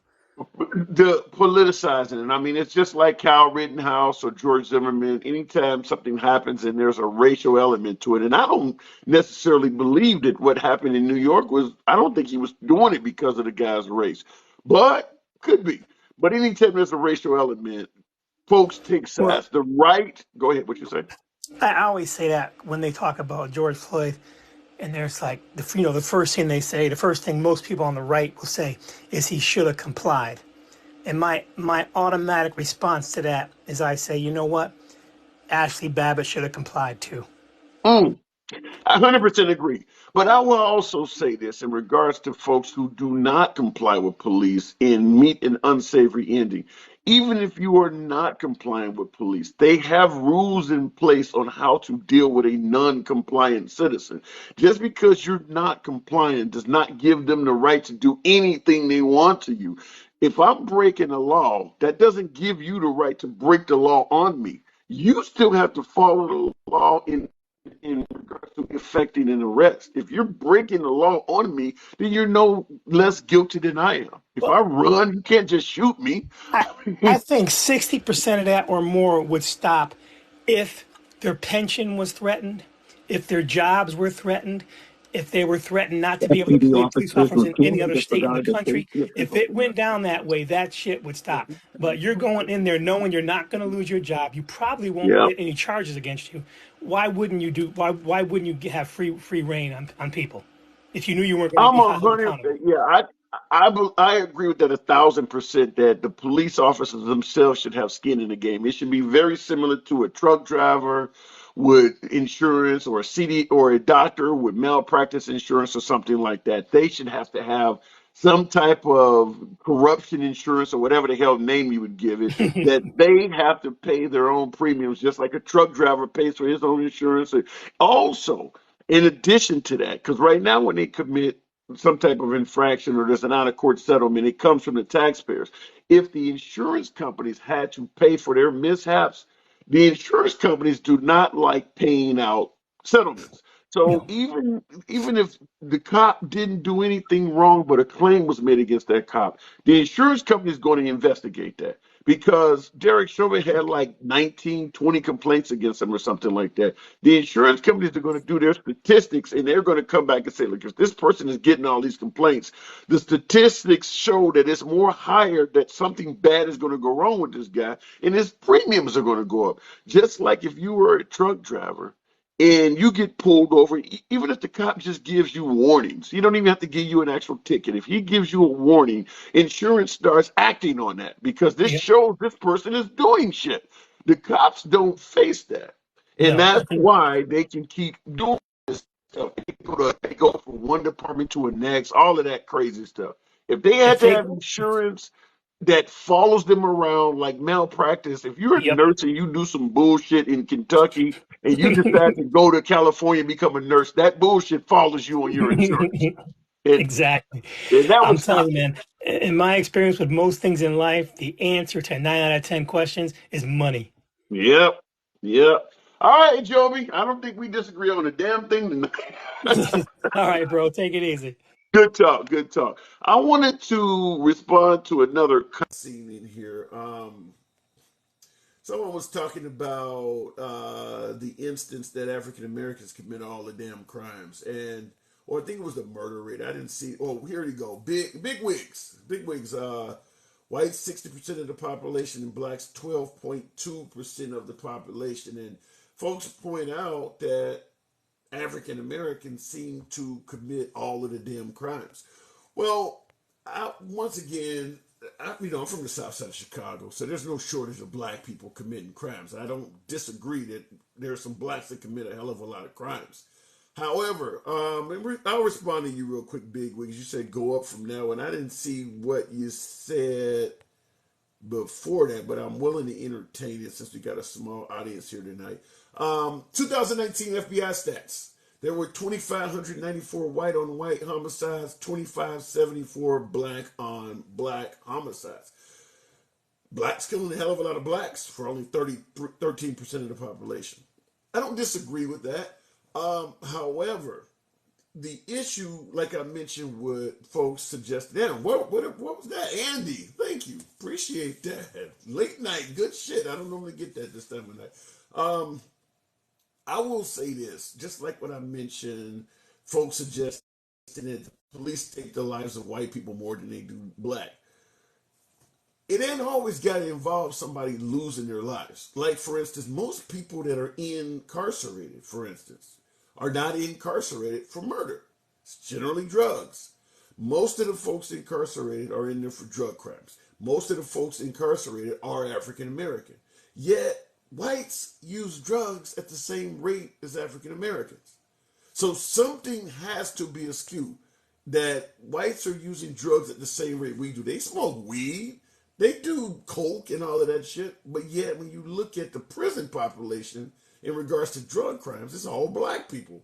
So the numbers don't necessarily tell the tale because people will often point to where more blacks are in prison and committing other crimes. No, they're getting arrested for all the crimes. They're getting incarcerated for all the crimes. The other side seems to be escaping it somehow. Also, in African American communities, the policing is heavier, whereas in the white communities, the policing is less. And the areas you police are where you're going to find more crime. If you put more police in one area as opposed to another area, you're going to find more crime in that area. So it's hard to really go by the numbers if the policing itself is not being done from an unbiased standpoint. Stop and frisk, a perfect example. You think they were stopping and frisking stockbrokers in Manhattan? Or you think they were stopping and frisking people that look like me? I mean, let's just be honest. So you might have a guy walking by with a briefcase with information that shows he don't stole the funds from thousands of people 401ks. You're not going to stop and frisk him. You're stopping and frisking me hoping for a dime bag of weed. So you're going to have more of me serving time. Meanwhile, the white collar criminals are walking right by you.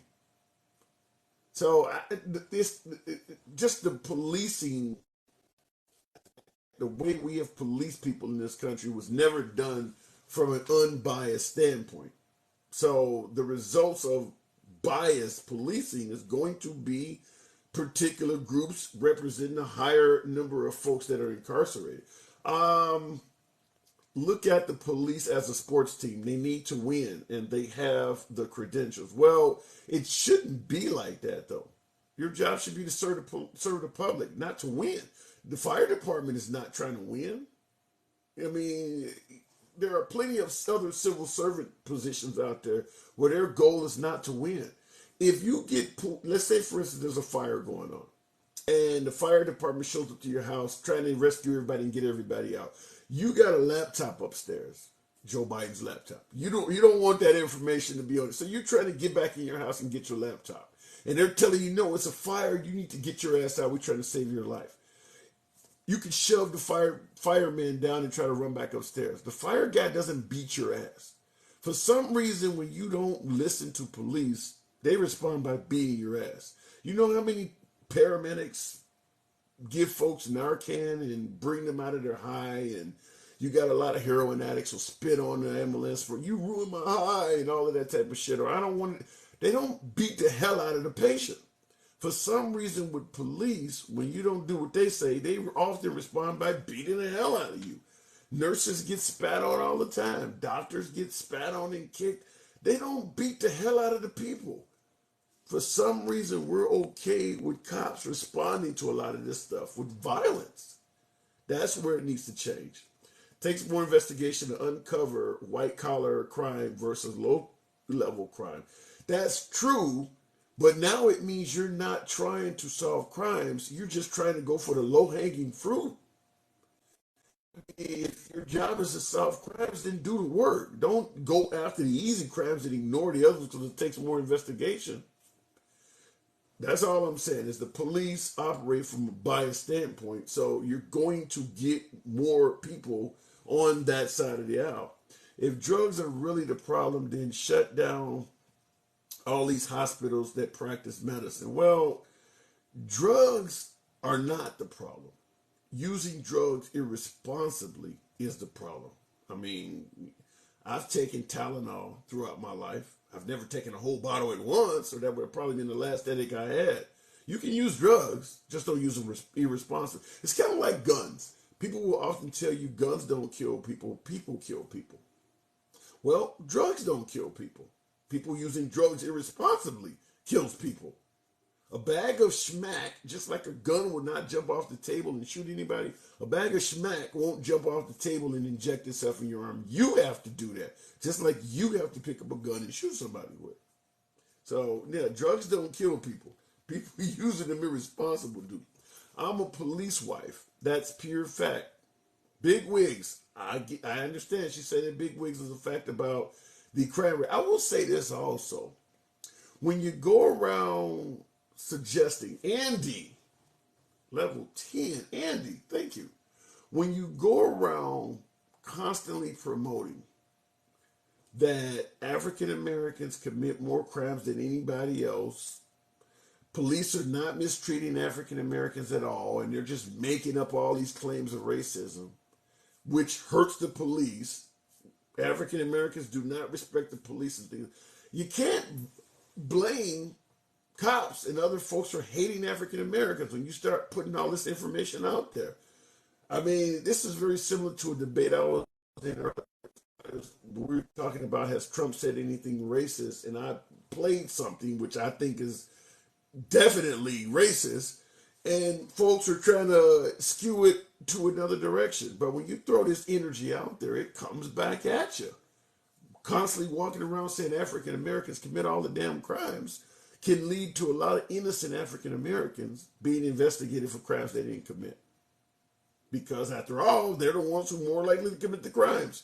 Remove skin color. Poverty commits to most crime. Well, most of the cases, but in regards to black on black crime, I don't know if all of it is poverty related. A lot of it is drug related, fighting over territory, gangs, and things like that. I mean, there is, snatching somebody's purse and things like that, but a lot of Chicago. I mean, I'm from Chicago, and you listen to right wing media that they make it sound like Chicago is the worst city in America, and it's not. It's not. But a lot of the crime happening in Chicago is criminals killing criminals. It's bad guys killing bad guys. That's most of it. Occasionally some innocent child maybe shot in the crossfire or something like that, but most of that shit happening in Chicago is bad people killing bad people. And it is what it is. I don't know what the solution is because, like I said, it's bad people killing bad people. I have to disagree with you. It's not because the drugs, it's because stupidity starts at the top. Well, what represents the top? You're saying that folks are killing each other based on stupidity starting at the top. Then what represents the top to you? Are you saying your parents? Is that where the stupidity is starting? I'd like to hear what you have to say on that. Laugh out loud. They make it seem like every time you step in Chicago, that's not true. No, it's not true at all, Jizzy. No, it's not.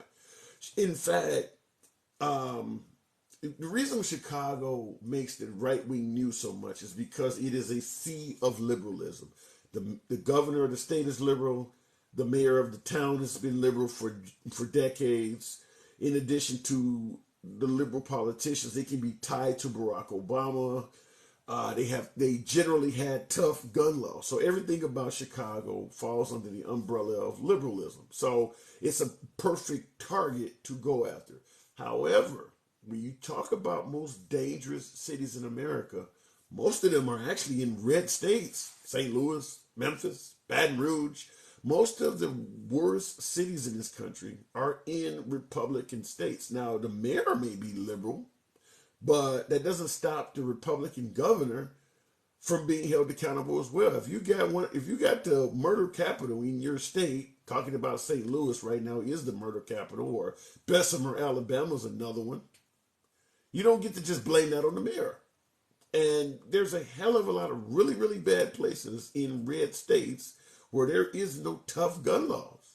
And you do not hear about those areas on on the right wing side of the media aisle. They don't want to talk about it because it doesn't fit the narrative. Chicago does. New York does. San Francisco does. Those are the cities you're going to hear about. But you can murder people all day in St. Louis and that ain't going to come up on the right. Or Baton Rouge or New Orleans or Memphis, where a lot of this stuff is happening. They're not even going to talk about that. But it's the cities that count. District attorneys prosecuting crimes. Helps Soros DA don't charge. Huh? In regards to George Soros, I don't know where to go with that. Y'all blame him for every damn thing. If George Soros gives me $1, I'm painted. I just don't know what else to do with that. George Soros gets blamed for everything. Ran by blue mayors, states don't enforce local municipality laws. Bigwigs, that's not true. If you're in Memphis, St. Louis, or Baton Rouge, and you go out and kill somebody, that's a state violation. That's not a violation of Memphis law. That's a violation of Tennessee law. So you do have to blame the governor. Most crimes you commit will put you in state pen. Any of the serious, now you can go to county jail for a short period of time, but if you're convicted of a serious crime, you generally go to the state penitentiary. Those are state crimes. So you do get to blame the governor of those states.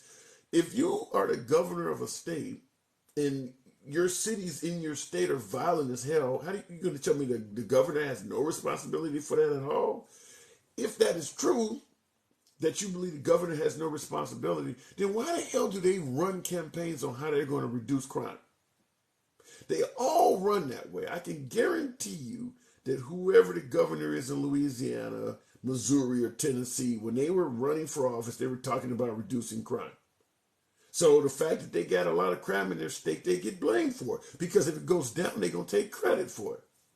That's just how it works. Cities have to abide by state laws. Exactly. But who is in charge of policing? Who is in charge of the policing of the municipality? Well, that can also be the responsibility of the state. If the police are not doing their job, the governor can step in and make changes. The governor has that ability to do things about that. Like I just pointed out, if a governor takes over a state and the crime falls in various cities in that state, that governor is going to take credit for that. That governor is going to say, under my watch, crime in this state has went down. So if it's going up, how the hell they don't get credit for that as well? This is not a case where you only get to take credit for the good.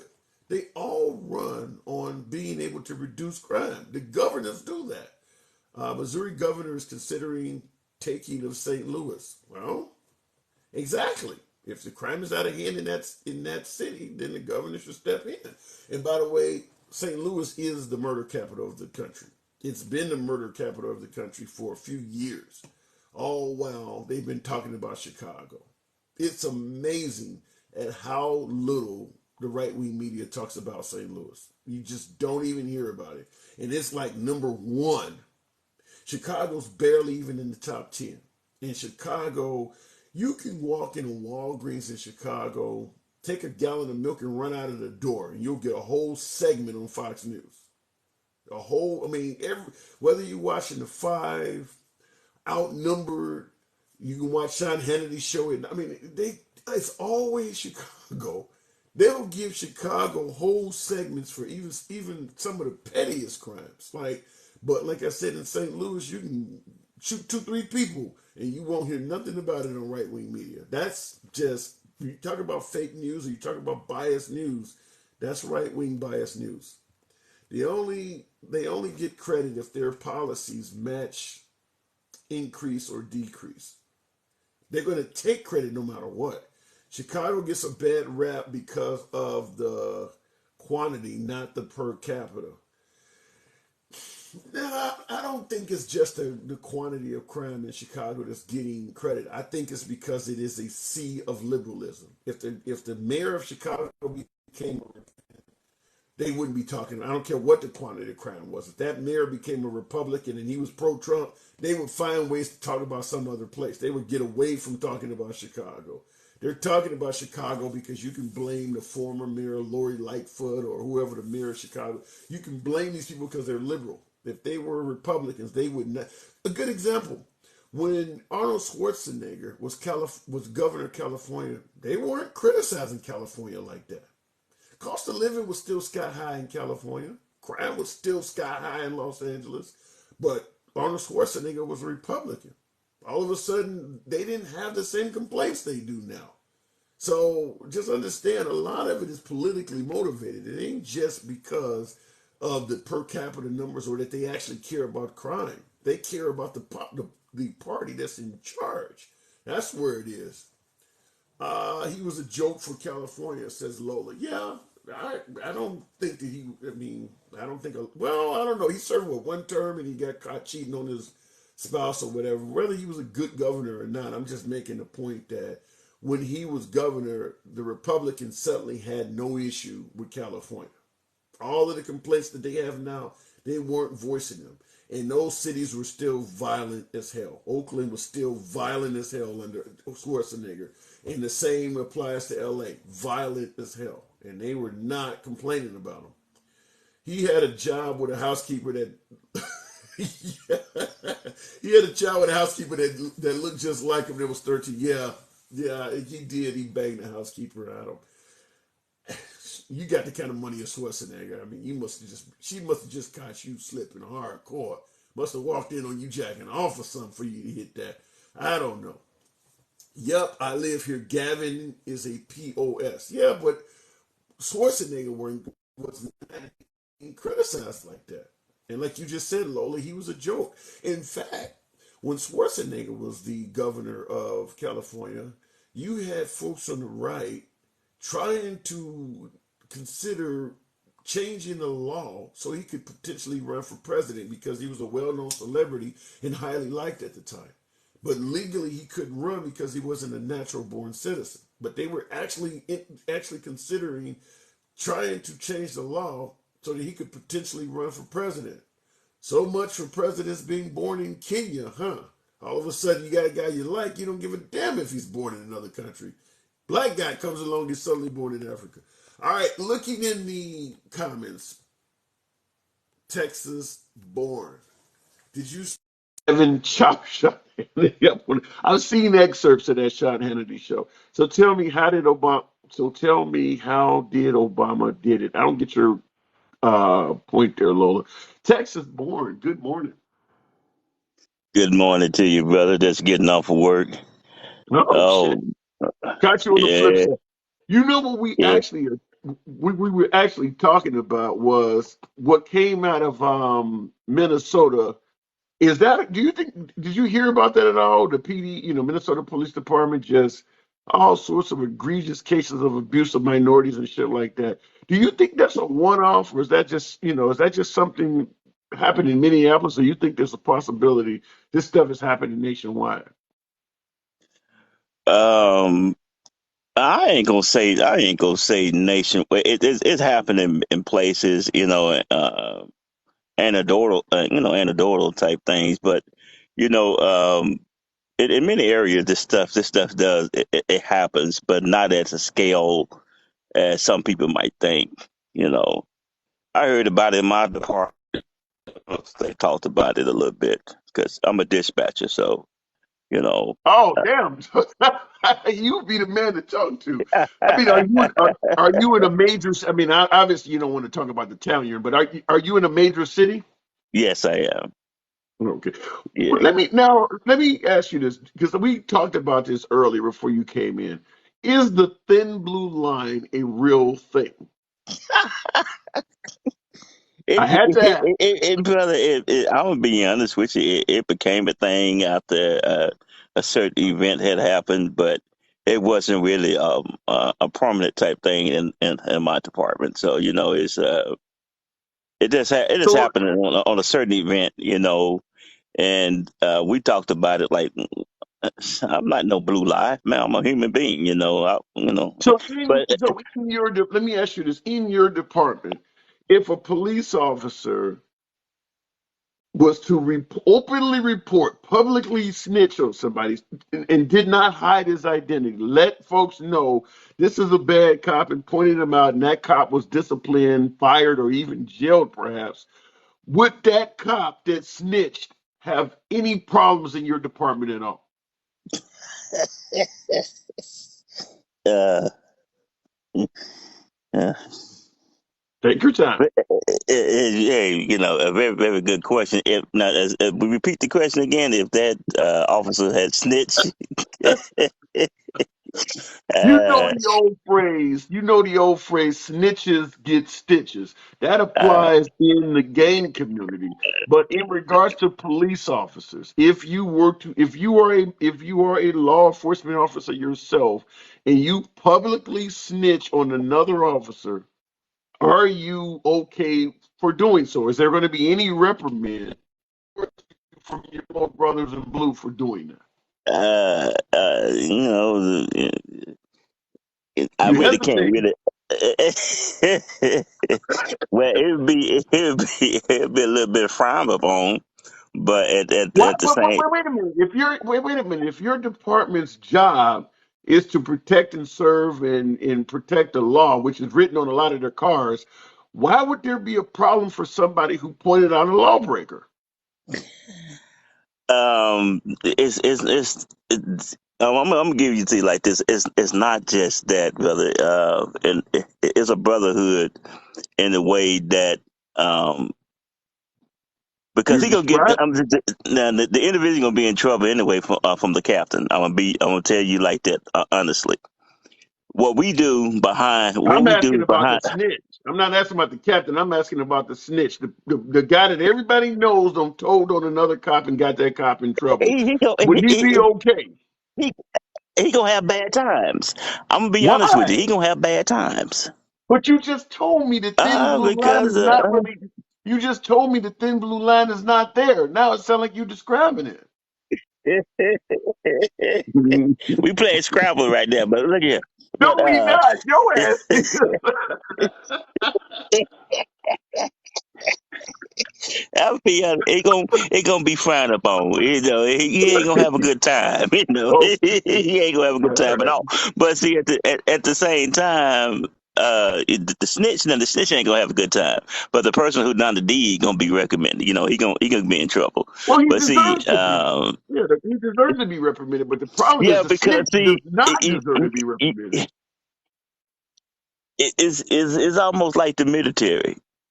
We do everything behind closed door. We don't want to be it don't want to be like an Held open thing for accountable. everybody to know what's going on.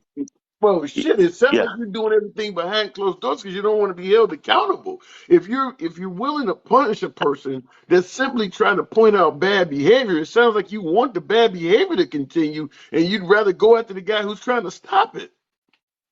that's true. That's true. I understand that. Hey, I ain't gonna give you no argument on that. Because that's you're right. But at the same time, it, from a different perspective, I mean, that I hear what you're saying, but when we first started our conversation, I asked you, was Minneapolis PD a one-off thing, or is it happening across the country? And you basically said, no, it's not really as bad as people think it is. And then you went on to say the thin blue line really doesn't exist. But the further our conversation got into detail, it sounds like both of it, those answers should be retracted.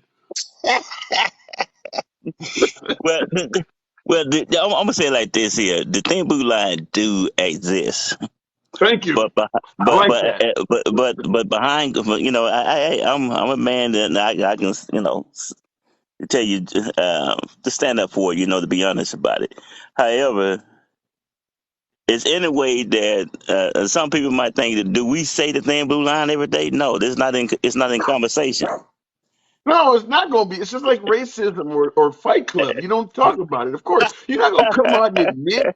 Yeah, you're not going to come out and admit we have a thin blue line and we protect bad officers. The response is always to deny that. It's just like racism. Nobody comes out and admits, yes, we're racist. No, you deny that.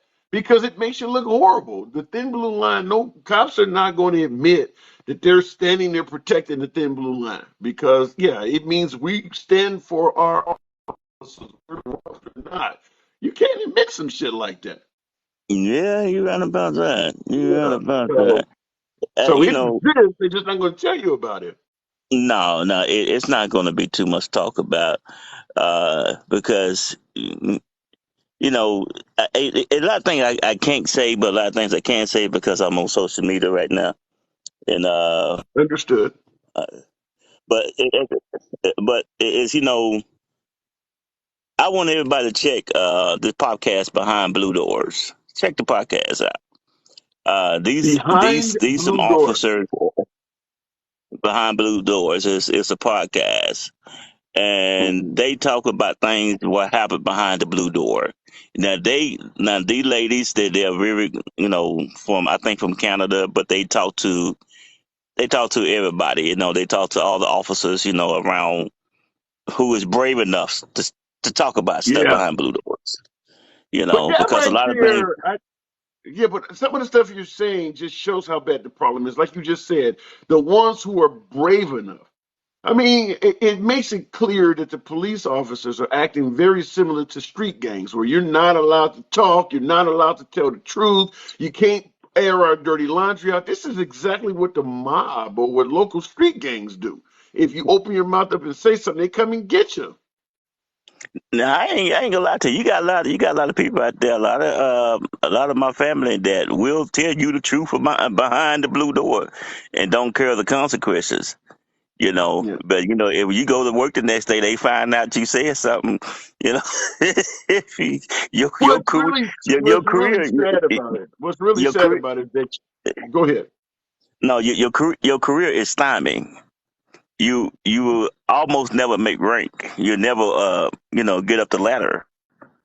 You Wow. know, the people on the high echelon areas, and they hear about you, your name, you become to be marked as a troublemaker. It's such. He always talking and running his mouth. This and that and another. And you might Yeah. get pushed around a little bit, so they want you to get angry, so you can be able to get fired, generally. But at the same And I time, you got some people, will not get fired because they won't show their emotions. They come back in the morning, hey, good morning, a cup of coffee, probably everything is ready, and stuff like that, and they won't talk about it no more. They keep their what's head what's down. really what's really sad is that shows it's less about protecting and defending the law and more about protecting the brotherhood.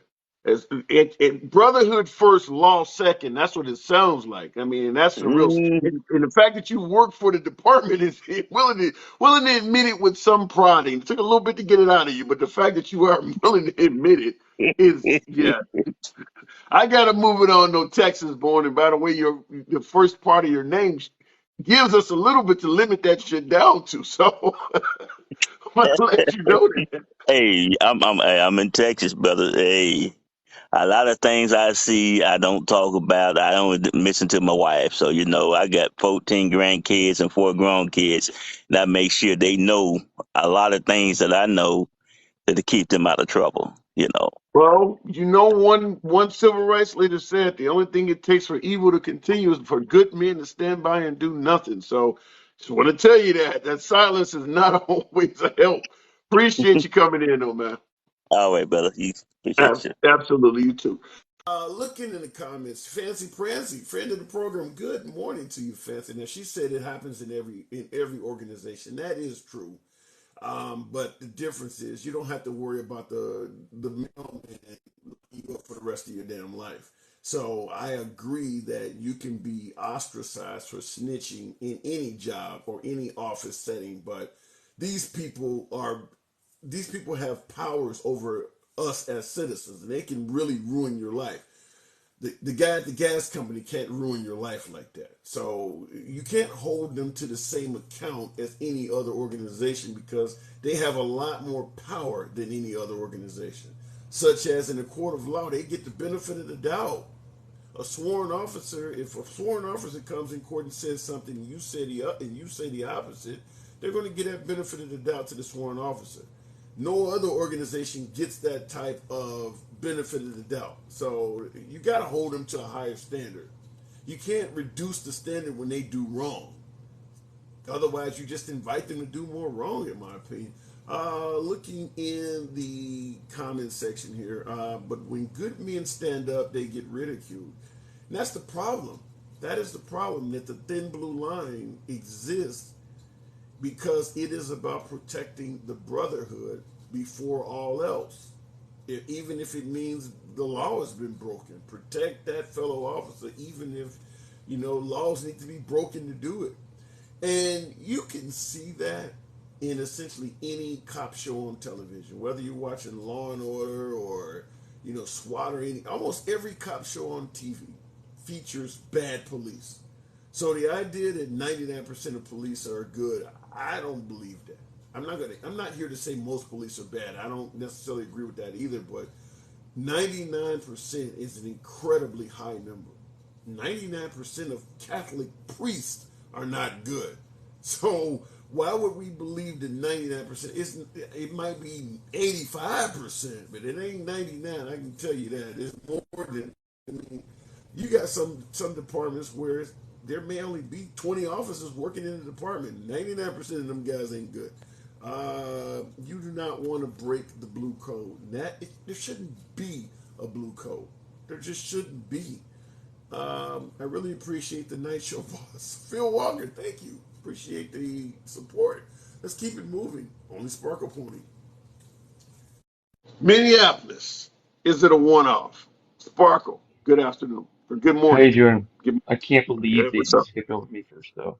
You gosh darn it. Huh? I said I can't believe you skipped over me first, though. Oh my God. I'm just joking with you. How you doing, man? I missed you the last couple days.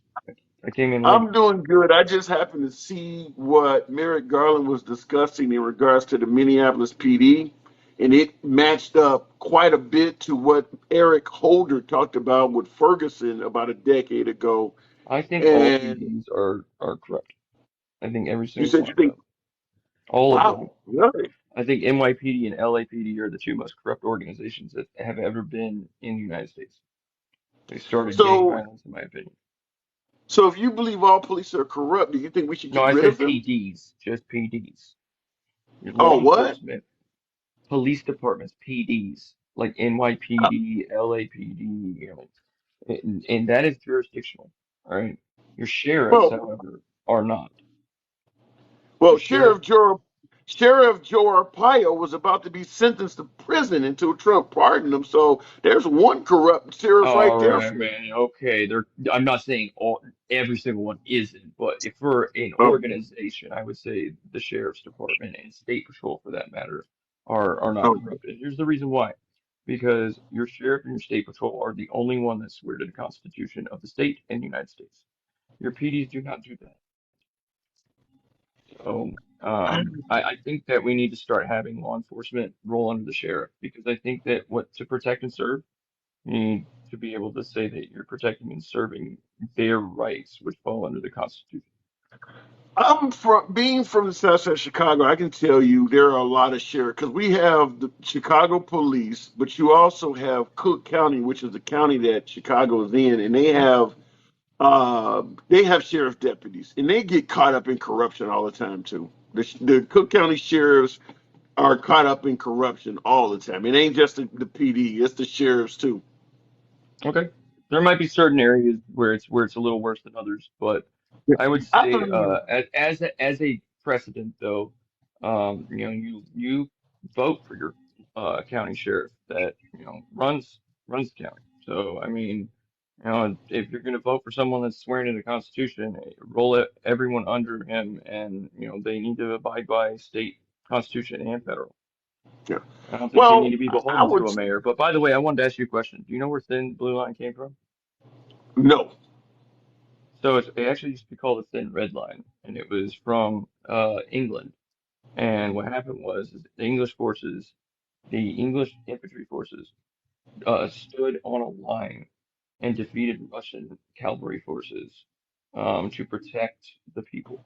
And so the whole idea of it is to prevent violence. And we call it the Thin Blue Line because we don't want to be fucking British, so we made a different color. But I mean, the whole Well, idea was to, they've obviously warped that definition because it ain't about yeah, preventing I violence agree with anymore. you. I agree with you. I don't think there is a thin blue line. I think what we have is a squiggly, upside down, you know, you know, It's line a no. that It's should.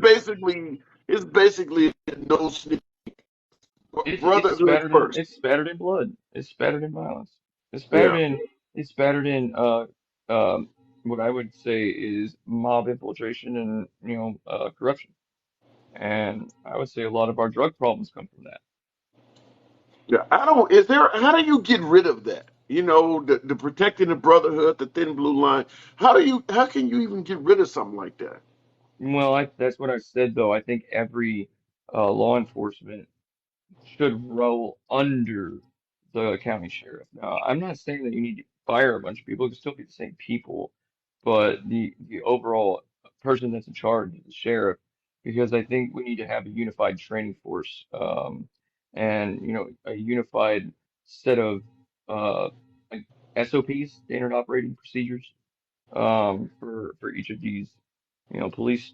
Uh, Law enforcement agencies, police departments, highway patrol, whatever you want to call it. Like, I think every single one of them needs to have a way to understand how to de-escalate force instead of escalate it. And if you look at the sheriff, that's actually their job. They're supposed to de-escalate. So, Yeah. and I think we need to have a whole revamp of how we hire people to be PD, and I think that they must come from within a certain mileage of the place that they're serving. I Well, don't I'll think tell you that this.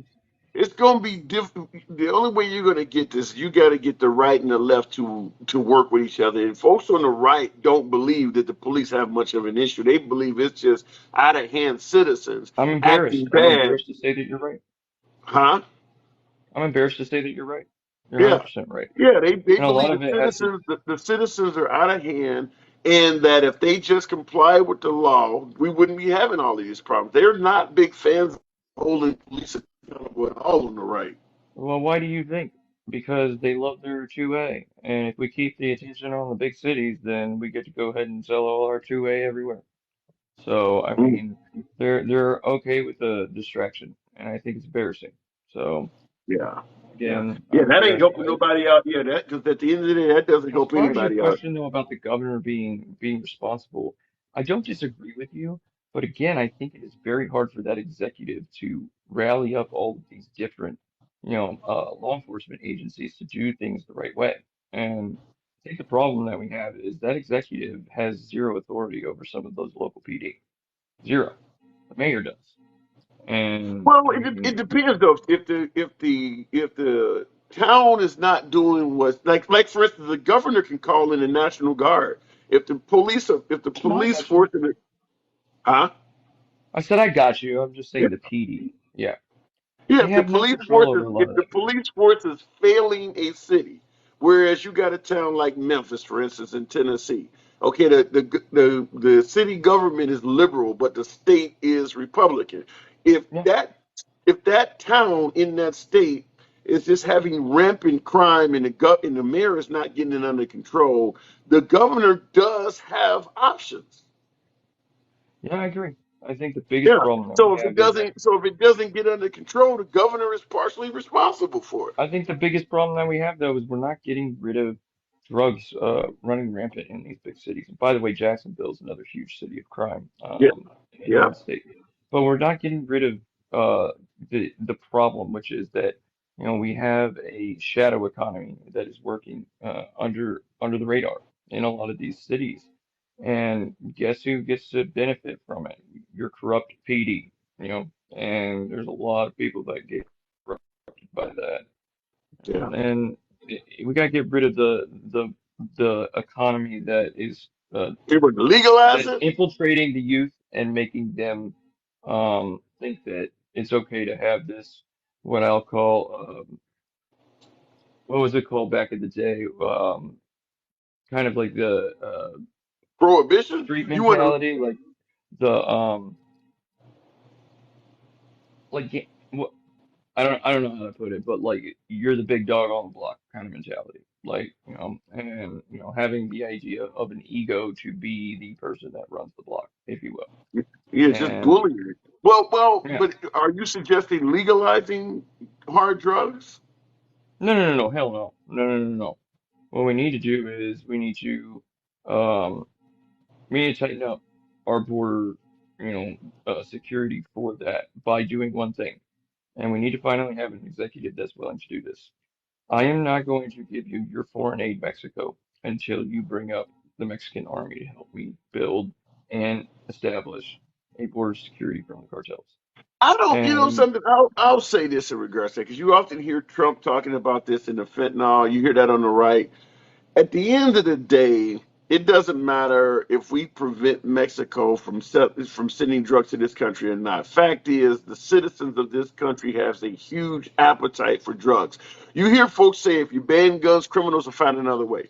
If you and block off Mexico, drug users will find another way to get that shit. The well, then American populace. let's solve at least one problem at a time. Then let's cut the biggest head off the dragon, three-headed dragon, and then we can find the next one. But I think that's the biggest one right now, and I think it's the one that if I we can don't know. at least stop the flow from the southern border, then we can Yeah, start having conversations about how to start teaching our youth about what is better than slaying it, if you will, on the corner. And what is better than that kind of gangster mentality, I guess. I mean, if you watch American Gangster, which is a huge example after the Vietnam War, opium and the crisis that right, happened with right.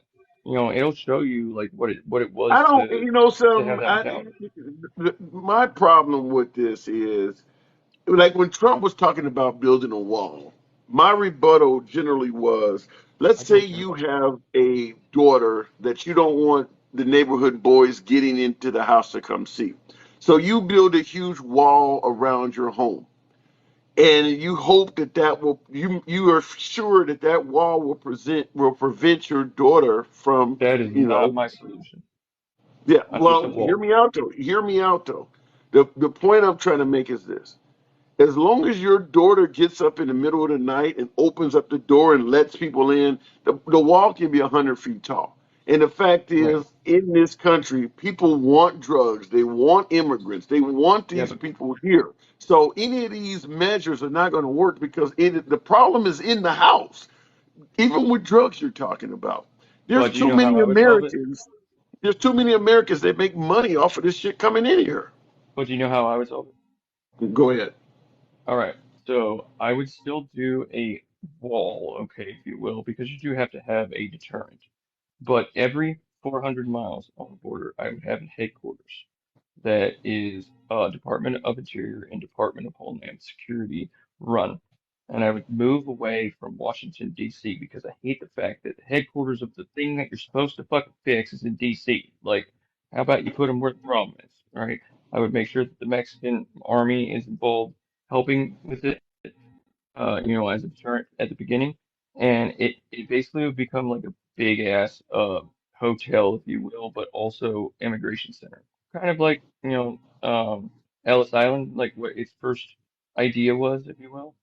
But every 400 miles you have that, and there's a entrance and there's an exit. If you pass the test, then you leave in the back door. If you don't, you go right back out the front door. But there's humane ways to live. It's almost like a hotel, like and it's not cages, it's not dumb shit. And we have the people that are supposed to be vetting, these people, right where the problem's at, and not in DC. Because why the fuck do they need to be in DC? So, I mean, it's just like it's solving a problem from 100 miles away or 100,000 miles away isn't gonna work. So, I mean, and by the way, they live 100,000 miles away because they live in space. So, because they failed that much, and if they want to keep their job, they're gonna do it the right way. And you don't lead from the back, the rear. You lead from the front, and you show the example from the front. And I would do that starting in southern border of Texas. Do the first 800 miles within the first year. Fund it, through several different ways, kind of like what Trump did, but also through foreign aid and making sure that Mexico helps. secure that, and then I would do the next 1,200 miles second year, and then do, I think I want to say it's 1,900 miles. So it'd be like the last section of it would be something that either starts the second year moving west to east, or is in a third year. But you could do it by making sure that you know that you did it right the first time. So you're doing a kind of a test run, and then figure out what your problems were, and then move it on. And and I think that that process could be done several different ways. And I think, by the way, you could use immigration workforce to help build that. And I think they would do it. I think they would I because I don't don't think disagree that with they want that to be part. illegal. Hey, I don't disagree. You would be able to find labor. I don't disagree with that. But Sparkle, I got it moving on. Appreciate you coming You in. know that. I love you, brother. I'll see you later. Always a pleasure. Now I will In the comments, Carbon Guy made a comment that kind of resonated with me to a degree. Carbon said we need to take Mexico over and make it part of the USA. Now, I agree with his comment from a certain standpoint. I don't believe we should take over a damn country. However, I think that we should use the what we did for China, for instance. If you look at the growth of China, basically with the assistance of America, we sent a hell of a lot of jobs over there, call centers. A lot of our manufacturing comes from China. We essentially sent enough shit to China that we basically improved their quality of life. If we had sent all those jobs to Mexico, Mexicans would be happy remaining in Mexico, and Guatemalan, Honduras, Venezuelans who go through Mexico to come to the United States would be happy staying in Mexico, and we would have that as a bargaining chip when it comes to Mexico, allowing these folks to use their country as a thoroughfare. Either you fix this immigration problem, or we're going to take all our jobs in manufacturing back. I do believe if we made Mexico a better country economically, you would basically eliminate this problem substantially, because most immigrants do not want to leave their damn homeland. They're coming because it is just that much of a situation of desperation. But if they had a decent place to live, they wouldn't be fleeing. Now, in the comments, Kim Tortis is not true. Why do you believe they're leaving? They're coming here for Mickey Mouse in Hollywood? Let me know what you think in the comments. But I do believe that if we sent enough of the shit we're sending, think about all the places we've sent jobs to. Philippines, Japan. A lot of our cars were, a lot of our equipment and stuff has been made from Japan back in the early 80s. Now it's mostly China. If everything you had a made in Mexico label instead of made in China, Mexico would be doing much better economically, be a tourist destination, all of that shit. And unlike China, we are allies with Mexico. We've sent a ton of money to China, and now they're becoming a global power that's threatening us. That would not have happened with Mexico. So I do believe we had made Mexico more economically. I can't pronounce the words tonight, but if they were better off economically, a more economic powerhouse, damn near promoted them to become a first world nation, I think that you would have a lot less Hispanic folks trying to cross the border and get into America. It doesn't have to be equal to America, but even if it was on the level of a lot of not first world but developing countries, far less people would want to come to the United States. They're living in some pretty shitty conditions. I mean, think about it. How many folks from Canada, France, Germany, Italy, Spain are eager to get to America? There are countries, some of those countries are not as wealthy as America either, but it's decent enough that they're fine staying there.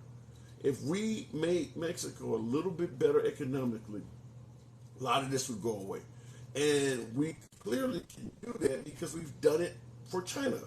And China is on the opposing side of almost every major issue America deals with on the world stage. They don't agree with us on shit.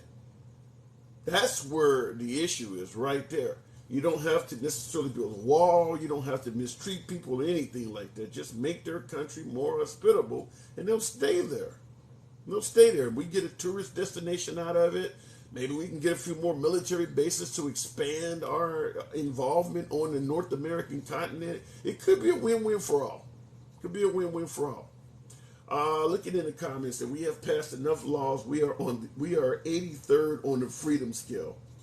Yeah, America's not a very free country compared to some of the other first world countries. Then you would have to deal with the cartels that run that country. No, you won't. No, you won't. If you make Mexico more economically viable, you could easily then get governors, the president of the country, whatever the hell it takes. If they're making a fortune, it won't be hard to get them to sign anything you need to get them to sign that allows the U.S. to come into their country and pursue the cartel. We put Hamid Karzai in charge of Afghanistan. He didn't have Afghanistan's best interest at heart at all. But because he was getting paid by Americans, he was willing to sign any damn thing we needed. However long we needed to stay there. You could easily put in the right leadership in Mexico that would then give us the authorization to go in there and take the cartels out. With drones and air surveillance, we could get rid of that shit overnight. I mean, you know where the fields are that's producing this shit. Just bomb those fields. Period. I mean, we've taken out the mob. The cartels are really no different than a mob. Take that shit out. It can be done if you really wanted to do it. So then you are a sponsor of NAFTA. What has not being a part of NAFTA got us? When Clinton was in charge with NAFTA, I don't think the immigration problem was as bad as it is today.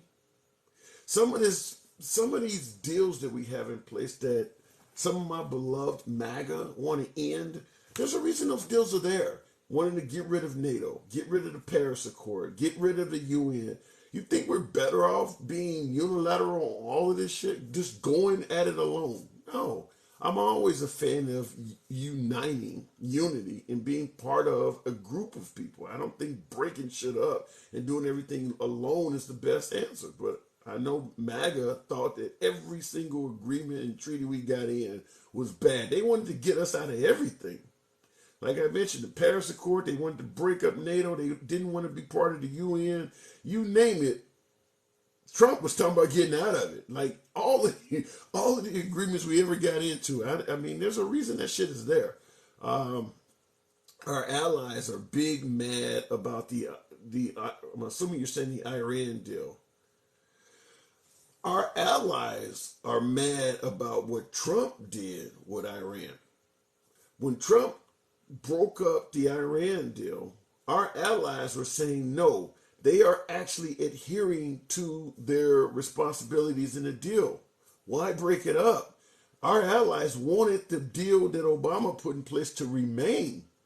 He wanted to draw down all the troops. You know, NAFTA, I feel, hurt us because we lost so many manufacturing companies. Yeah, there's going to be a trade-off. As long as we are the wealthiest nation on earth, and we are neighboring to a country that is super poor or undeveloped,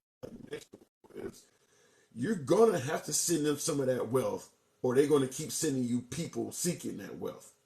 You can't just be stingy when you're living next to somebody so poor and not expect any repercussions. So you're going to have to give them some of that manufacturing you're talking about. But if we want to be a nationalist country, stay super wealthy while having this impoverished neighbor next door to us, you're going to be dealing with immigration issues for eternity because these people ain't eating. I mean, it would be, just imagine living on the street.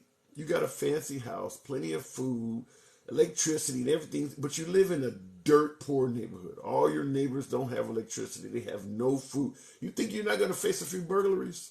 You think you just can live there like that, high off the hog next to these poor ass people? You don't think anybody's going to try to climb the fence and get in your crib? It's not going to work like that. You're going to have to come out in the middle of the night and throw a few pieces of chicken over the gate. People got to eat. I'm just telling you how it works. People got to eat. Otherwise, they're going to come in your shit. So that's what's happening. They're not eating, and they're coming in our shit. So if we would throw a few pieces of chicken across the southern border, maybe you wouldn't have so many people coming in your shit. Mexico's political policies only allow for a upper and lower class. We have been really good at installing governments that have Western ideology. I'm not a fan of doing it, but it certainly could be done in Mexico. I mean, you got a ton of Mexican-born citizens in this country. Pick one and convert them to what you need and send them back down there. I mean, we could do this. Could be done if we wanted to do it. This shit could be easily done. We are specialists at changing governments to operate in the way we want them to operate. We could easily install a leader in Mexico if we wanted to. I mean, we could easily do that. We got the money. We got many of their people here already anyway, so we would easily be able to give them somebody that spoke to them the way they needed to be spoke, understood their customs and everything. We could easily do that. If you really want, I don't think we want to do that shit. I think deep down, there are people that are making money off of the immigration crisis, that are making money off of the fentanyl flowing into this country. There are Americans making money off of this shit, and they want it to continue. That's why it ain't going away. It has nothing to do with Mexico or them. It's Americans that want this shit to continue, and they're behind the scenes preventing any solution from taking place.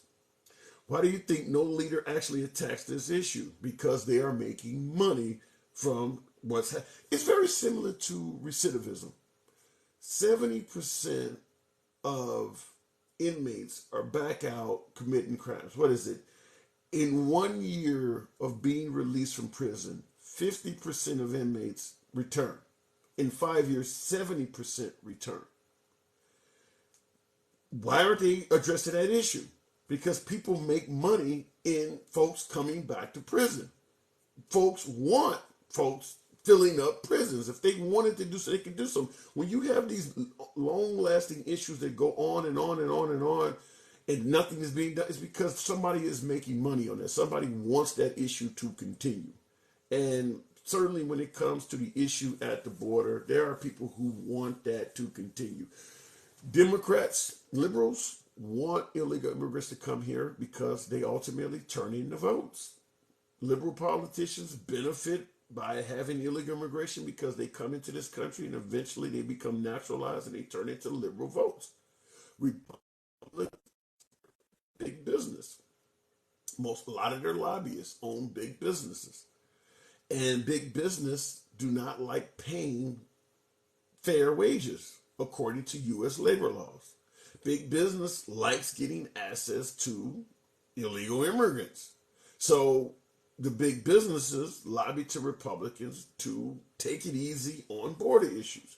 As a result, both the Democrats and the Republicans have a vested interest in allowing these people to keep coming here. That's why it doesn't go away. Trump has really been the only one that has really been outspoken about fixing the problem at the border.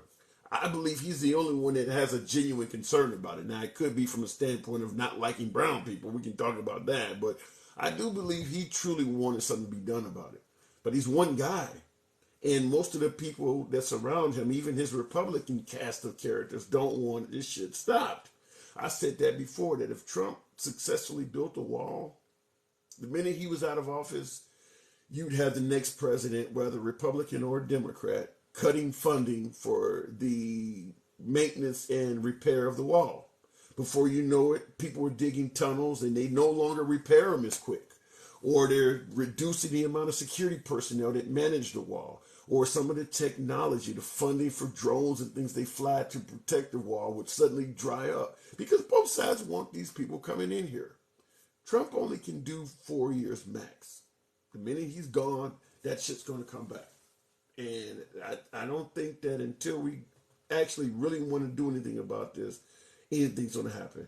It's what keeps his base riled up. Team Carlton, yeah, I agree with that. It keeps his base riled up. But even some of his Republicans, I mean, he did not successfully get the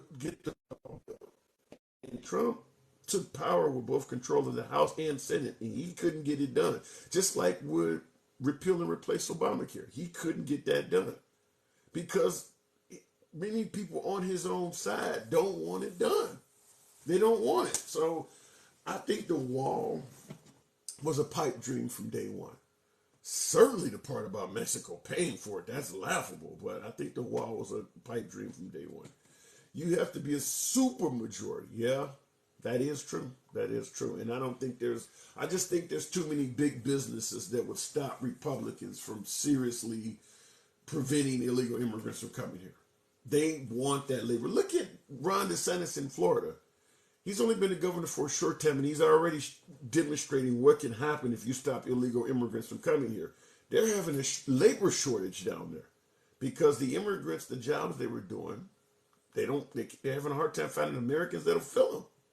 So that's what you get when you start talking about getting rid of these people, because of all the Democrat laws stalling his work on the wall. It's not just Democrats stalling it. Like I said, when Trump took power, he had control of the House and Senate. Some of his own people are not for this stuff. Alabama pastor tells his immigration laws in the country. Alabama pastor tell his immigration laws in the country, and all of their crops went to rot. Yeah, that's what I'm talking about. They need these people. He will not make it. He will not make it, or Trump. I don't know, but listen. When Trump was in office, we favored the economy. Some folks favored him going after certain people and things like that. He wasn't Superman. He's not Superman. He needs the help of the House and Senate to impose his agenda. And a lot of folks believe that if Trump comes to power, he's just going to automatically, magically get all this shit done and drain the swamp. He can't do it by himself. He's a businessman, and in business, you can do all of this stuff. In politics, you can't. You need the Senate, you need Congress to help you with your agenda. And the first 4 years of President Trump has shown he don't even have all the Republicans that's going to help him with the agenda. If he gets reelected, we might become energy independent, where you like the price you pay at the pump, or you might like the economy. But that's about it. All that drain the swamp shit that's bullshit. That's not going to happen. He can't do that by himself. Just look at the first 4 years. How many swamp creatures were drained? That's all you got to look at. All of that stuff ain't going to happen. Like I said, you might get a good economy that you like. You might pay what you want to pay at the pump. If you're lucky, maybe the Ukrainian-Russian war ends. But that's going to be kind of the gist of it. All that wall shit, that stuff ain't going to happen. Or if it does happen, it's going to be over with the minute he leaves office. All the rest of that, propelling him to Superman, like he can do things that nobody else can do. That part is a pipe dream. It's a pipe dream. Obama said it best for Trump. Obama said he told Trump, it's easy to promise stuff, but when you get in there and actually try to do this stuff, you're going to realize how hard it is. And damn, did that not come true. Now, many folks will suggest, well, Trump could only do so much when they were constantly trying to impeach him. He was always under investigation. Okay, well, if you vote him back into 2024, do you not believe that's going to happen again? You really think they're going to let him govern smoothly this time? If he has shown that he cannot get the job done, if he's constantly under investigations and shit, then why would you think in 2024 it's going to be any different? You think they're going to let off? I mean, Trump is still being Trump, so the enemies are still going to be enemies of him. Nothing's going to change. He'd come right back in office, find himself probably getting impeached again, probably getting investigated again, and he'll leave office, which is saying he couldn't accomplish anything because they didn't give him a chance from day 2. It's basically like a repeat of the same sitcom at this point. You're not going to get any more from him than you got the first time.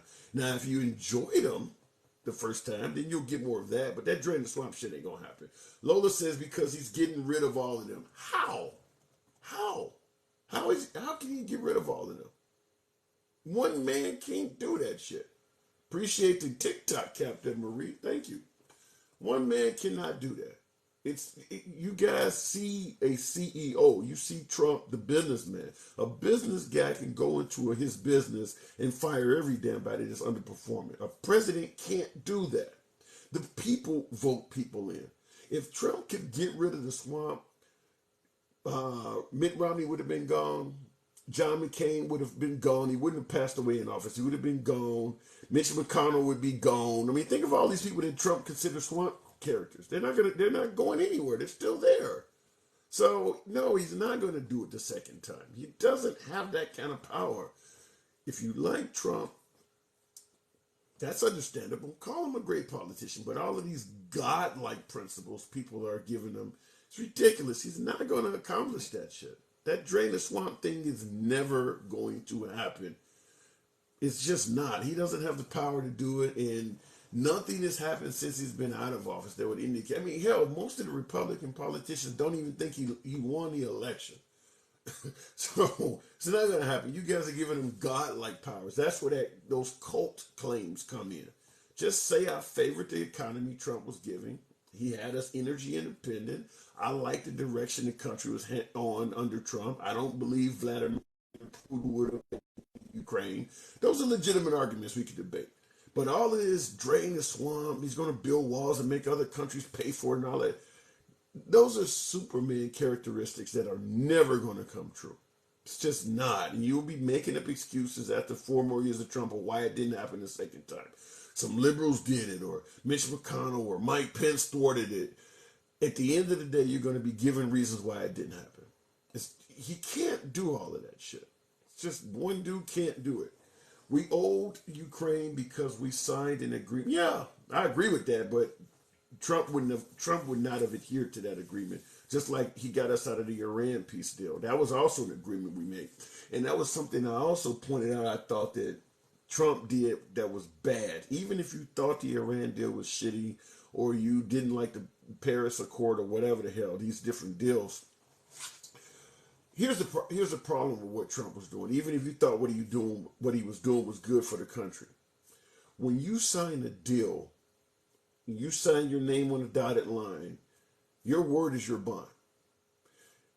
What Trump showed is that the United States is only as trustworthy as who is in office. In other words, if I make a deal under Obama or under Biden or under Bush or under Reagan, the next guy may just come in there and violate it. Trump made us look like we don't keep our word. If the next dude get elected and he think that the previous dude made a stupid deal, you just get out of it. Imagine if you go out and get a mortgage. Let's say you get a mortgage with Chase Bank, and all of a sudden Chase sells their mortgage to Fifth Third Bank. And the director at Fifth Third thinks that the mortgage rate they gave you at Chase was dumb. So he just pops out of the deal and says, I want my house back. You can't do shit like that. And that's what Trump did, was make the United States look like they were not trustworthy. If I'm Iran or something, I would never make a deal with the United States again after seeing some shit like that.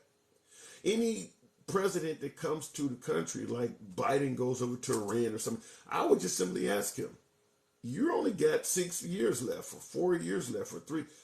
What would lead me to believe that the next guy's even going to keep this deal and honor it? Trump just proved that we don't have to honor shit. The next guy will just get out of this. He really made us look bad in that, even if you favor what he was doing. That's the Democrat views on college tuition. Yeah, I agree with that. The same thing that letting people out of student loans, but at the same time, by letting folks out of student loans, you're not stiffing the colleges. They've been paid, so it's not like any deal is going to be broke. It's just the government simply saying that we want to help the people out. I will also point this out. If MAGA is for America First policies, you don't believe that money should be going to the Ukraine. That's money that can be used to better help Americans. Then, damn it, if you want to get support on that, why not be in favor of things that would help Americans? There's no denying that tuition assistance would help nothing but Americans.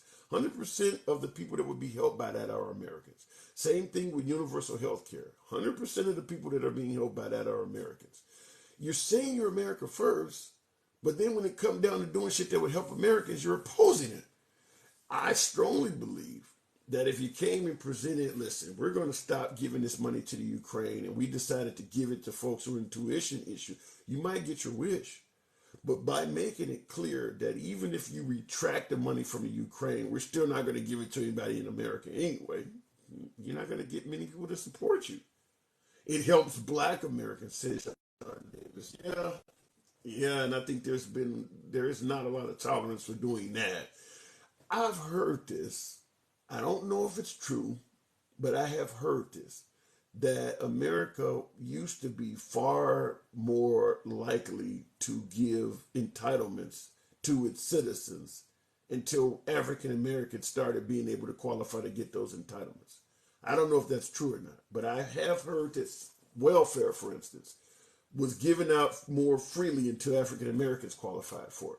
I've heard the same thing about college tuition and going to college. It was easier to obtain this stuff until African Americans start qualifying for it. And then all of a sudden, suddenly folks, no, I don't want my money going to help Black people. I don't know if it's true, but I've heard that from several different sources. Anyhow, folks, it is late as fuck. I'm going to go ahead and crash this. Appreciate you folks that have been rolling with your boy.